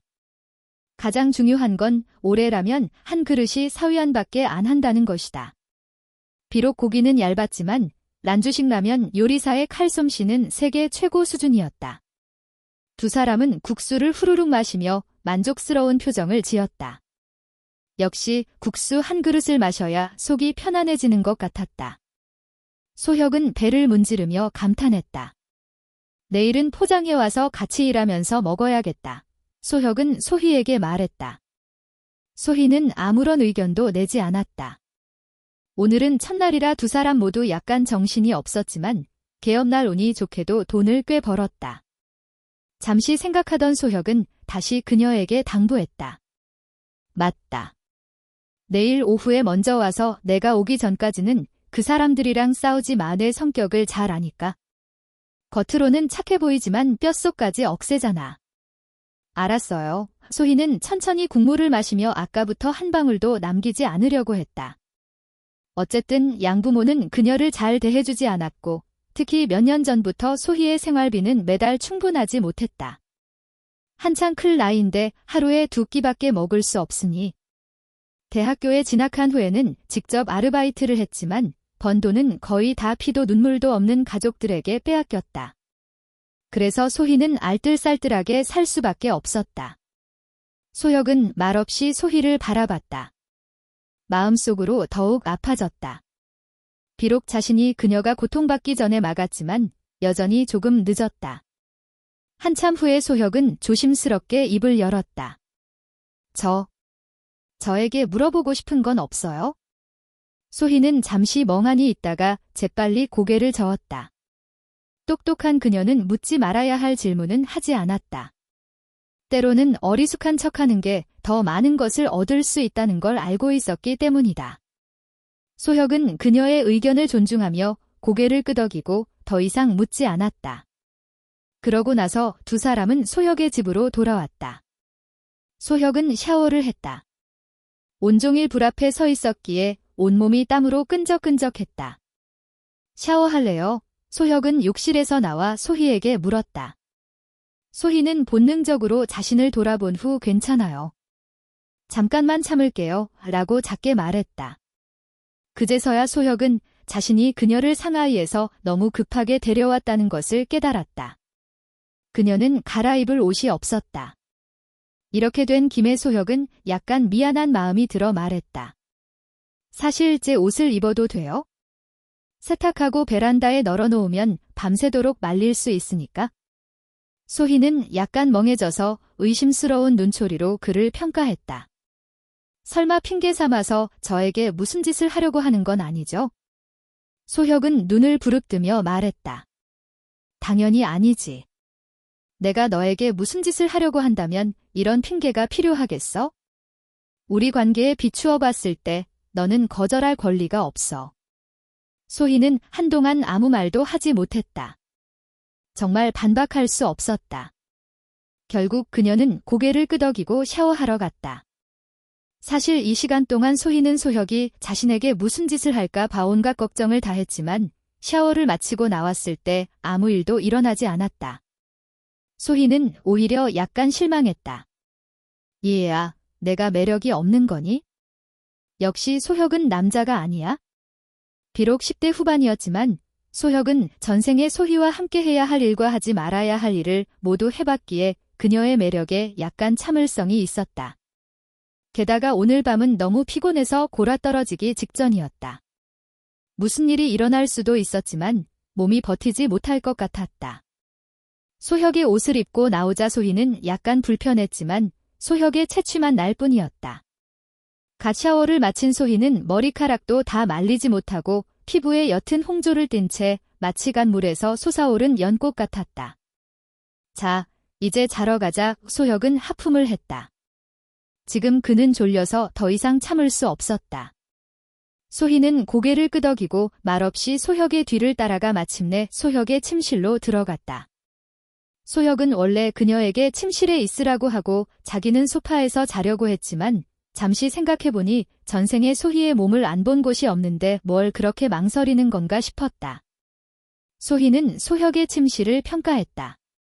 매우 깨끗하고 정돈되어 있었다. 소혁도 이 작은 방을 바라보며 약간 멍해졌다. 신중하게 돌이켜보면 전생에 그가 회사를 설립한 후 상하이에 회사를 설립하고 부모님을 모셔온 후 이 작은 집에는 거의 5년 동안 돌아오지 않았었다. 그런 생각을 하자 그리워졌다. 작은 침대 하나, 몸을 약간 웅크리면 두 사람이 자는 것도 어렵지 않았다. 소희도 별다른 저항을 하지 않았다. 마치 소혁이 말했듯이 그는 이미 그녀를 스폰서하고 있었으니 같은 침대에서 자는 게 무슨 대수랴. 누워서 등을 기대고 여름이라 얇은 이불 한 장으로 배를 덮었다. 두 사람은 침묵 속에 아무 말도 하지 않았다. 어둠 속에서 얼마나 시간이 흘렀을까? 소희가 입을 열었다. 돈이 그렇게 많이 필요한 이유가 뭐예요? 소혁은 아무 말도 하지 않았다. 대답하고 싶지 않아서가 아니라 이 질문이 너무 심오해서 뭐라고 해야 할지 몰랐기 때문이다. 소희가 알고 싶어하는 이유 당연히 글자 그대로의 의미로. 한가운데서 정가희에게 고백했다가 후회한 소식이 퍼졌는데 설마 그 정도는 아니겠지. 소혁은 머릿속이 엉망진창인 채 불편한 기분으로 교실에 들어갔고 그 결과 거의 모든 사람들이 동시에 그를 쳐다봤다. 지금껏 상황 파악을 못했다면 너무 둔한 것이다. 이 짐승, 절친한 친구 우빈이 달려들어 소혁에게 주먹을 2번 날렸다. 평소 형제들 사이에서 흔히 볼 수 있는 행동이었고 지금은 그와 우빈이 아직 싸우기 전이었기에 소혁은 아무 말도 하지 않았다. 자리에 앉아 책을 정리하기 시작했다. 어제는 학교에 오지 않았고 환생한 후 처음으로 교실에 들어왔기에 감회가 새로웠다. 도대체 무슨 일이야? 학교 퀸카 지수랑 무슨 일 있었어? 우빈은 참지 못하고 소혁에게 물었다. 소혁은 속으로 덜컥했다. 도대체 어떻게 우빈이 멍청이 아가씨에 대해 알고 있는 거지? 하지만 겉으로는 얼굴색 하나 변하지 않고 말했다. 무슨 일이냐니? 무슨 일인데? 왜 퀸카 지수가 너 대신 휴강 신청을 해줬어? 소혁은 멍해졌다. 어떻게 알았어? 우빈의 설명을 듣고 나서야 비로소 멍청이 아가씨가 유 선생을 찾아갔고 그것도 많은 학우들이 보는 앞에서 그랬다는 걸 알게 되었다. 이런 젠장. 내가 생각해도 너무갔네. 우소혁은 얼굴을 가렸다.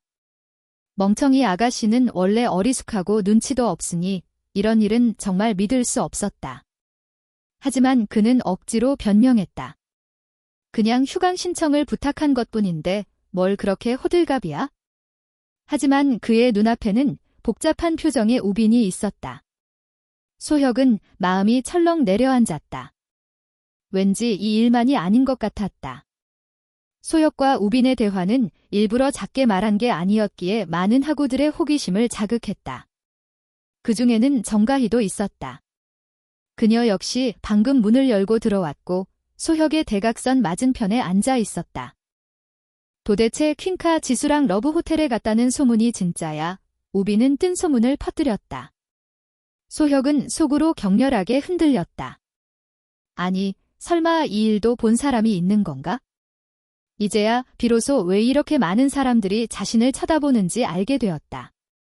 알고 보니 자신은 정말 유명해진 거였다. 우빈이 뜬 소문을 퍼뜨리자 모든 사람들이 조용해졌고 정가희 역시 소혁을 쏘아보며 답을 듣고 싶어 했다. 하지만 소혁은 얼굴색 하나 변하지 않고 태연하게 눈썹을 치켜올리며 우빈을 밀어냈다. 애들은 쓸데없는 일에 함부로 나서지 마. 우빈은 당연히 무언가를 짐작했다.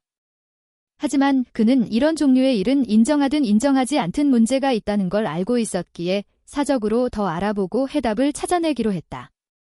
학급 친구들은 소혁이 대답하지 않자 더 이상 묻지 않았지만 사실 마음속으로는 짐승 같은 그가 퀸카 지수와 그렇고 그런 사이라는 걸 암묵적으로 인정하고 있었다. 그것도 대학교 퀸카 지수는 스캔들이 난 적이 없었고 그녀가 남자애 대신 휴강 신청을 해준다는 건 상상조차 할 수 없는 일이었다.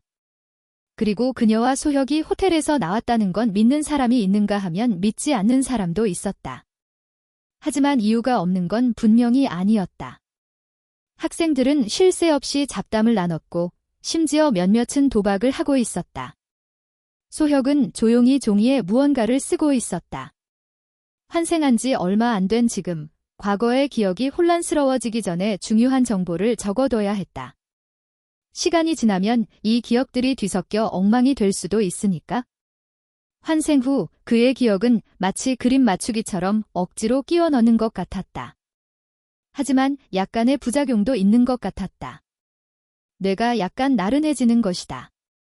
종이 위에 펜으로 끄적이는 소리가 들려왔다. 전자제품을 사용해 기록하는데 익숙해져서 그런지 쓴 지 얼마 되지도 않았는데 손목이 아파왔다. 소혁은 앞으로 일어날 많은 기회와 미래, 세계의 상황과 관련된 것들을 기록했다. 기억나는 것은 모두 적어두었다. 쓸모가 있든 없든 기록해 두는 게 좋았다. 이 과정은 2시간 동안 계속되었고 아무도 그를 방해하지 않았다. 알고 보니 짧은 10년 동안 핵을 쓰는 것처럼 너무나 엄청난 일들이 일어났었다. 심호흡을 한 소혁은 조용히 이 종이를 접어 바지 주머니에 넣었다. 이것들은 모두 보물이었고 하나만이라도 유출되면 세계 상황을 바꿀 수 있었다. 그는 소중하게 보관해야 했다. 기록한 이유는 주로 인간의 기억은 믿을 수 없기 때문이었다. 예를 들어 어린 시절의 많은 기억들은 이미 흐릿해져 있었다. 그는 앞으로 몇 년 안에 기억할 수 있을지 확신할 수 없었다. 특히 2삶의 기억이 합쳐지면 많은 일들이 틀어질 수도 있다. 그리고 이 종이에 적힌 내용은 그가 제때 오류를 발견할 수 있도록 비교 대조군 역할을 할 것이었다. 또 하나는 환생자라는 신분을 숨겨야 한다는 것이다. 그렇지 않으면 화를 자초하기 쉬웠다. 소희 외에는 누구에게도 알려서는 안 되었다. 하지만 소희에게는 어쩔 수 없었다. 그녀는 IQ가 너무 높았으니까. 하지만 다행히 그녀는 자신의 편이었고 믿을 수 있었다. 그리고 자신과 지수가 호텔에서 나왔다는 소문이 학교 전체에 퍼져나갔다는 사실을 알고 나서 소혁은 울고 싶었지만 눈물도 나오지 않았다. 그렇다면 곤란해졌다. 과연 유 선생이 소혁을 찾아왔다. 유 선생은 소혁을 연구실로 불렀고 그를 약간 불안하게 만들었다. 멍청이 아가씨 일 때문일까? 아니면 어제 결석한 일 때문일까? 도대체 지수 학생이랑 무슨 일이야? 유 선생은 안경을 위로 밀어 올리며 온화한 미소를 지었다. 50대 물리학 교사인 그는 학자적인 면모도 갖추고 있었지만 평소에는 재밌는 사람이었고 농담을 자주 해서 학생들을 웃게 만들었다. 그래서 학생들과 유 선생의 관계는 좋았고 몇몇 일들은 눈 감아주기도 했다. 이번 일은 너무 심각해서 소혁을 불러 이야기를 나눠봐야 했다. 소혁은 자신이 불리하다는 것을 알고 말했다. 선생님도 아시겠지만 혈기왕성한 청춘이잖아요. 유 선생은 소혁의 말에 할 말을 잃었다. 그걸 지금 당당하게 인정하는 거야? 너랑 지수 학생이랑 정말 호텔에서 나온 거야? 유 선생은 목소리를 낮추며 뜬 소문을. 어젯밤에 정가희와 어색한 재회를 한 이후에 그와 정가희 사이에는 추억할 만한 기억이 없는 것 같았다. 단 몇 마디 말로 그들의 경험을 요약할 수 있었다. 이것이 가장 슬픈 일이었다. 그 후 2시간 동안 정가희는 더 이상 그를 괴롭히지 않았다.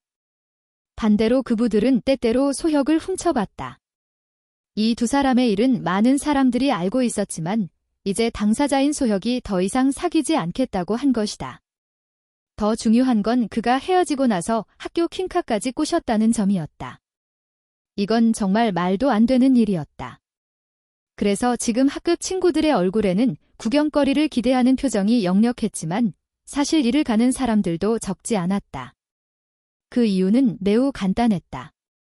정가희는 순진한 멍청이 지수와 비교할 수는 없었지만 그래도 꽤 예쁜 편에 속했다. 예전에는 소혁이 항상 정가희를 쫓아다녔기에 다른 사람들은 감히 끼어들 엄두도 내지 못했지만 지금은 퀸카는 그가 차지했고 정가희는 우리 차례가 된 것이다. 이때 적지 않은 사람들이 기회를 엿보고 있었다. 하지만 이런 일들은 소혁과는 아무런 관련이 없었다. 이번 생에 그는 자신에게 고통스러운 기억만 안겨줬던 여자와 최대한 멀리 떨어지고 싶었다. 11시 30분을 알리는 종이 울리자 학생들은 굶주린 늑대처럼 쏟아져 나왔다. 짐승 같은 자식, 밥 먹으러 가자. 우비는 늘 그렇듯이 소혁을 찾아 밥을 먹으러 가려고 했지만 이번에는 거절당했다. 오늘은 선약이 있어? 이번 주만 좀 바쁠 것 같아의 소혁은 말을 마치자마자 도망치듯 떠났다. 우비는 멍하니 서서 뒷머리를 극적이며 혼잣말을 했다. 선약이 있다고? 떠나가는 소혁의 뒷모습을 바라보는 사람도 있었다. 그녀는 바로 정가희였다. 아마도 소혁이 그녀에게 했던 말과 단호한 뒷모습 때문에 정가희는 완전히 식욕을 잃어버린 것 같았다. 소혁은 쏜살같이 달려갔다. 곧 멀리서 소희와 그녀 옆에 있는 멍청이 아가씨가 보였다. 소혁은 소희에게 지수도 올 거라고 말하지 않았지만 예상대로 두 사람은 만났다. 소혁은 아무 말도 하지 않고 두 사람에게 손을 흔들었다. 세 사람이 함께 걸어가자 지나가는 사람들은 끊임없이 쳐다봤고 고개를 돌리는 비율이 엄청났다. 어쨌든 두 미녀가 함께 걸어가는 건 정말 보기 드문 광경이었기 때문이다. 외모로 따지면 두 사람은 서로 뒤지지 않았고 그저 서로 다른 유형의 미녀라고 할 수 있었다. 한쪽은 성숙한 분위기를 풍기는 반면 다른 한쪽은 풋풋한 여고생 같은 느낌을 풍겼다. 다만 멍청이 아가씨는 몸 관리를 잘해서 그런지 덩치가 조금 큰 것 같았다. 순수한 여고생치고는 170이 넘는 키는 당연히 키이지 몸무게가 아니었다. 하지만 그럴수록 멍청하다는 느낌을 더 줬다. 덩치가 큰 멍청이라는 느낌. 세 사람이 함께 걸어가자 이 여자만 어울리지 못하고 있었다. 현재 소혁의 경제 상황은 이제 막 시작했기 때문에 식비에 돈을 낭비할 수는 없었다. 학교 식당 음식은 맛은 평범했지만 정말 저렴했다. 세 사람은 식당에서 밥을 3그릇 시켜 창가 근처 자리에 앉아 밥을 먹기 시작했다. 소희는 묵묵히 지수가 왜 여기 있는지 묻지 않았다. 멍청이 아가씨 역시 아무 생각도 하지 않는 것 같았다. 아마도 머리가 좋지 않아서 깊게 생각하지 못하는 것 같았다. 밥을 먹던 소혁은 계속해서 무언가 잘못됐다는 걸 느꼈다. 왜 이렇게 사람들이 자신을 빤히 쳐다보는 거지? 곰곰이 생각해보니 어이가 없었다. 설마 두 사람이 그렇게 잘생겼나? 굳이 그럴 필요까지야. 왜 다들 여자를 본 적이 없는 사람들 같지? 소혁을 포함한 세 사람은 완전히 진기한 동물 취급을 받고 있었다. 지나가던 학생들은 모두 발걸음을 멈추고 쳐다봤고 몇몇은 옆에 있는 사람과 작은 소리로 수근거렸다. 이러한 상황이 벌어진 원인은 소혁과 지수의 소문 때문이었다. 몇몇 사람들은 그들이 함께 호텔에서 나오는 걸 직접 목격했다고 한다. 지금 두 사람이 밥을 같이 먹고 있으니 당연히 소문이 사실이라는 걸 입증하는 셈이 될 것이고 자연스럽게 많은 사람들의 관심을 끌 것이다. 당연히 소희의 등장은 이 소문에 신비감을 더했다. 구경하는 학생들은 모두 소희가 누구인지 궁금해했다. 왜 그녀가 그들과 함께 밥을 먹고 있는지. 소희의 외모 역시 지수에 뒤지지 않았기에 적지 않은 사람들은 소희가 지수의 언니가 아닐까 추측했다. 어쨌든 소혁은 학교 퀸카인 지수를 호텔로 데려갔으니 지수의 가족에게 들킨 것도 이상한 일은 아니었다. 급하게 밥을 먹은 세 사람은 학교 정문에서 도망치듯 빠져나왔다. 소혁은 심호흡을 하며 말했다. 아, 돈 좀 아끼려고 했는데. 이러다가는 나중에 밖에서 밥을 먹어야겠네. 소희는 옆에서 낄낄 웃으며 말했다. 얼굴이 두꺼워서 그런 거 아니에요? 여기까지 와서는 안 되겠네요. 소혁은 그녀를 쏘아보며 말했다. 얼굴이 두꺼워도 원숭이처럼 구경거리가 되는 건 못 참아. 내 녀석들 때문에 문남성들의 눈에서 불이 뿜어져 나오는 게 안 보여? 혼자서 두 미녀를 차지했으니 당연히 질투하는 사람이 있겠죠. 소희는 음흉하게 웃으며 말했다. 사람을 때리는 게 불법이 아니라면 오빠는 진작에 맞아 죽었을 거예요. 소혁은 그녀의 말이 옳다고 생각했다. 많은 사람들은 두 사람 때문에 몰려온 것이었다. 미녀는 일종의 자원이고 누구나 가지고 싶어 한다. 그가 멍청이 지수를 꼬신 것 때문에 모든 사람들의 분노를 샀고 이제 소희까지 옆에 있으니 분명히 불만을 품은 사람들이 있을 것이다. 비록 소희는 그들과 같은 나이로 보이지 않았지만 다른 사람들은 소희와 소혁의 관계를 알지 못했다. 하지만 사람들은 이런 것. 여보세요. 24시간 대기 중입니다. 소혁은 임시로 그 광경을 바라보며 혼잣말로 잠자코 기다려봐요 라고 말했다. 그러나 소희는 왜 그가 그런 계획을 세웠는지 몰랐지만 소혁의 말에 의심스러운 듯 바라봤다. 정말로 그렇게 쉽게 팔 수 있어요? 아니면 어때요? 자신을 쳐다보지 말라며 소혁은 넌지시 소희에게 계획을 알렸다. 괜찮아. 짐을 받자마자 끌고 갈 수 있을 거야. 괜찮을 거야. 소혁은 확신한 듯 미소를 지었다. 실제로 소희가 그를 믿지 않는다면 그는 부추를 살 수 있는 기회를 갖지 못했을 것이고 지금은 그와 함께 할 수 없었을 것이다. 아마도 부추를 팔 것 같아요. 소혁은 우스꽝스러운 표정을 지으며 고개를 저었다. 소혁은 속이 좋지 않았고 작은 차가 있는 꼬치도 잘 먹지 못해서 직접 가게에 가서 그들에게 주문했다. 소규모 시장에서 채소를 샀지만 소희의 몸매가 작고 그 정도의 무게를 운반하는 것이 고통스러울 수 있기 때문에 그녀가 가게를 지나고 도보로 가게에 가져다 주었다. 소혁은 그것에 대해 많은 책임을 느꼈고 그러한 행동을 더 이상 반복하고 싶지 않았다. 그래서 소혁은 그녀가 그런 부상당한 사람에게 감당할 수 없는 불필요한 짐을 지는 것을 허용하지 않았을 것이다. 이제 그녀는 그녀가 매일 돕는 보조 재료보다 그의 마음을 얻고 싶어 했다. 소희는 그녀의 마음과 소혁이 그녀에게서 고개 숙일 이유가 없다고 말한 것을 알았을 것이다. 그러자 하지만 지금 뭐 해야 해요? 나는 소희에게 24시간은 주시하지 못할 것이라고 말하며 농담했다. 아마 소희가 말할 필요가 없게 될 것이다. 소희는 고개를 숙이며 약간의 감정을 느끼며 농담했다. 정말로 제가 너무 나간 거예요? 소혁은 찌푸리며 말도 안 돼. 당신은 지금 하고 있는데. 진실은 소음 때문에 사람들이 듣지 못하는 경우가 많고 당신은 그런 사람이다 라고 말했다. 그녀는 가볍게 입술을 비우며 너무 많이 주면 그를 따라잡을 수 없다고 말했다.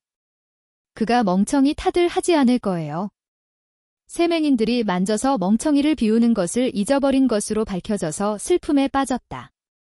소혁은 쑤셔 넣어서 다 괜찮을 거야. 맘대로 해. 소혁은 그녀가 어떻게 될지 물으며 물러났다. 그의 쑤시기는 무엇을 가리키는지 불분명하게 했다. 그는 코에 땀이 나서 어쩔 수 없이 그녀에게 주소와 돈, 부추 등을 건네줬다. 그녀는 그렇게 주위에 쑤셔박혀 있어서 신호를 보낼 수 없었다. 소혁의 조언을 듣고 너는 내가 더 조심한다고 믿는다고 생각해보라고 중얼거렸다. 그는 그녀에게 말했다. 지금 하고 있는 거 잘하고 있어. 그는 엉망진창이 되어서 나빠진 상황에 안주하지 못했다고 속으로 말했다. 그가 쑤시기를 모두 배달한 후에 무서운 것이 그녀를 데려와도 무엇이든 찾도록 말했는지 기억이 안 난다. 그건 그녀에게 안 좋을 거야. 소혁은 그런 일에 안절부절 못하고 소희에게 손가락을 교차했다. 조마조마한 날이 그녀를 도왔고 이제 소희를 쳐서 다시 일어날 수 있었다.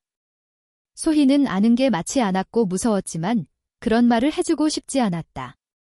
그가 말했어. 소희에게 진압하기를 고함친다. 진지하게 가슴으로 생각해야 한다. 그녀는 그와 싸우기 시작했고 그는 그녀와 엉망진창 싸웠다. 그녀는 그들의 삶에 혼란을 주고 끔찍한 맹인으로 가득 채울 것이다. 하늘이 울음이 터져서 진정해야 할 시간일까요? 그녀는 묻기를 멈추지 못했고 그런 이유로 지겨워서 참을 수가 없었다. 소희에게 비판적이고 소희에게 이기적이게 되는 건 정말 쉬웠다. 끔찍했고 정말 끔찍하게 느껴졌다. 그의 생각만 한다면 소희에게는 비판이 되지 않도록 너무 신경을 쓸 텐데.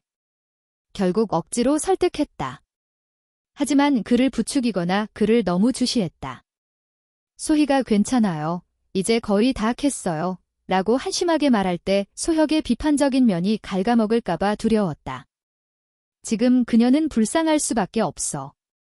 소혁이 아무렇지 않은 척하려고 노력하면서 말할 때 아무것도요 라는 소름 끼치는 것 외에는 아무것도 없다는 게 너무 안 좋게 들렸다. 아마 그녀의 목소리 때문에. 소희의 시무룩한 작은 모습과 소혁이 가끔 보는 모습으로 너무나 비판적이 될 수 있는 이유가 있는 것 같아요. 그녀의 주된 태도는 비판적으로 받아들여지는 일이다. 그가 어떻게든 비판을 피했을까? 다음에 비판을 하는 것을 어떻게 조절했을까? 다음번에는 뭘 훈련해야 했을까? 결국 소혁에게 직업 갚을 수 있어요. 라고 말하는 것을 피해야 했다. 소유권이나 비판적인 것으로. 소희를 꼬집고 그녀가 쑤시기를 배울 곳에 데려가서 그만두거나 그 일에 능숙해지는 것을 엿본 다음에. 하지만 그녀의 기술이 그녀가 너무 끔찍해서 보지 못하는 모든 것을 가려버리는 것을 잊어버리도록 했다. 소희의 쑤시기의 예술이 그들을 보이지 않게 하고 다른 영혼과 함께 더 연결되도록 했다. 지금은 소희와 다른 영혼이 소통하고 있고 소희는 그들을 다시 썼다고 그는 맹세했다. 소희가 쑤시기로 들어와서 영혼과 연결되어 두 사람이 진화했다. 소희가 정말로 잘해요. 멍청이 오빠들 이라고 비꼬지 않고 말할 수 있을 때는 너무 이상했다. 그가 진화하지 않았다는 걸 아는 게 힘들었던 거야? 그는 아직 그런 단계가 아니었는데 그것은 진실이었다. 정직할 기회가 그를 피했다. 그는 아니, 멍청이 오빠들이 아니야 이라고 쏘아붙이는 것을 막으려고 애썼다. 소희가 한 번 더 그 일을 비판하게 하려고 한 게 뭐였을까? 왜 더 나은 남자가 되려고 하지 않았을까? 왜 그렇게 형편없는 사람이었을까? 소희가 너무 불안해서 이렇게 돼버린 걸까? 소혁은 내가 너를 사랑하니까 라고 말하지 않은 걸 후회하며 그런 말을 해야 했다고 생각했다. 어떻게든 그는 그걸 진실되게 믿게 해야 했다. 만약 그가 소희에게 진정으로 고백하고 그것으로만 설득할 수 있다면 멍청이를 고치지 않는 한소희는 어떻게 진화할 수 있을까? 그 끔찍함은 계속 돌아왔고 너무 많아서 견딜 수가 없었다. 소희가 한계를 넘어선 멍청이를 가졌다는 것에 슬픔을 느끼며 무엇을 할 수 있을까요? 소혁은 더 이상 그럴 수 없다고 맹세했다. 다음번에는 무언가를 바꿔야 할 것이다. 이렇게 되는 걸 다시는 안 볼 거야. 소희를 구할 방법은 없다는 걸 안다면 그는 자신을 구원하기 위해서라도 변화해야만 할 것이다. 다 그렇게 될 거야 라고 해야 했지. 비평을 뱉어낼 때 자신만 비평하는 것을 볼 수 없었어. 그녀에게 소유권이나 조작하거나 파고들 것 없이 모든 것을 말해야 했습니다. 부끄러운 일이에요. 소혁은 그에게서 그런 말을 듣고 아무 말도 하지 않고 모든 일은 혼란스러워서 아무것도 괜찮지 않았다. 더 이상은 안 돼. 더 이상은 안 돼. 소혁은 자신을 구원하기 위해 진화해야 할 것이다. 왜냐하면 소희와 그는 파멸적인 궤도를 돌고 있고 그들은 함께 소멸될 것이기 때문이다. 다음에 소희의 마음에 들지 않는다면 그는 비판 없이 무슨 일이 일어났는지 설명해야 한다. 소희와 엮이지 않고 더 잘할 수 없다면 그가 혼자서도 그렇게 할 수 있다는 걸 보여줄 것이다.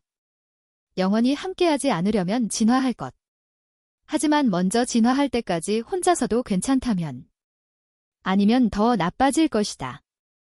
두려움에 굴복하여 고통에서 도망치거나 두려움을 극복하고 고통에 몸을 던져 모든 것에서 돌아오게 될 것이다. 그의 고통은 그를 파괴하거나 억제하거나 아니면 자각을 통해서 그를 더 낫게 만들 것이다.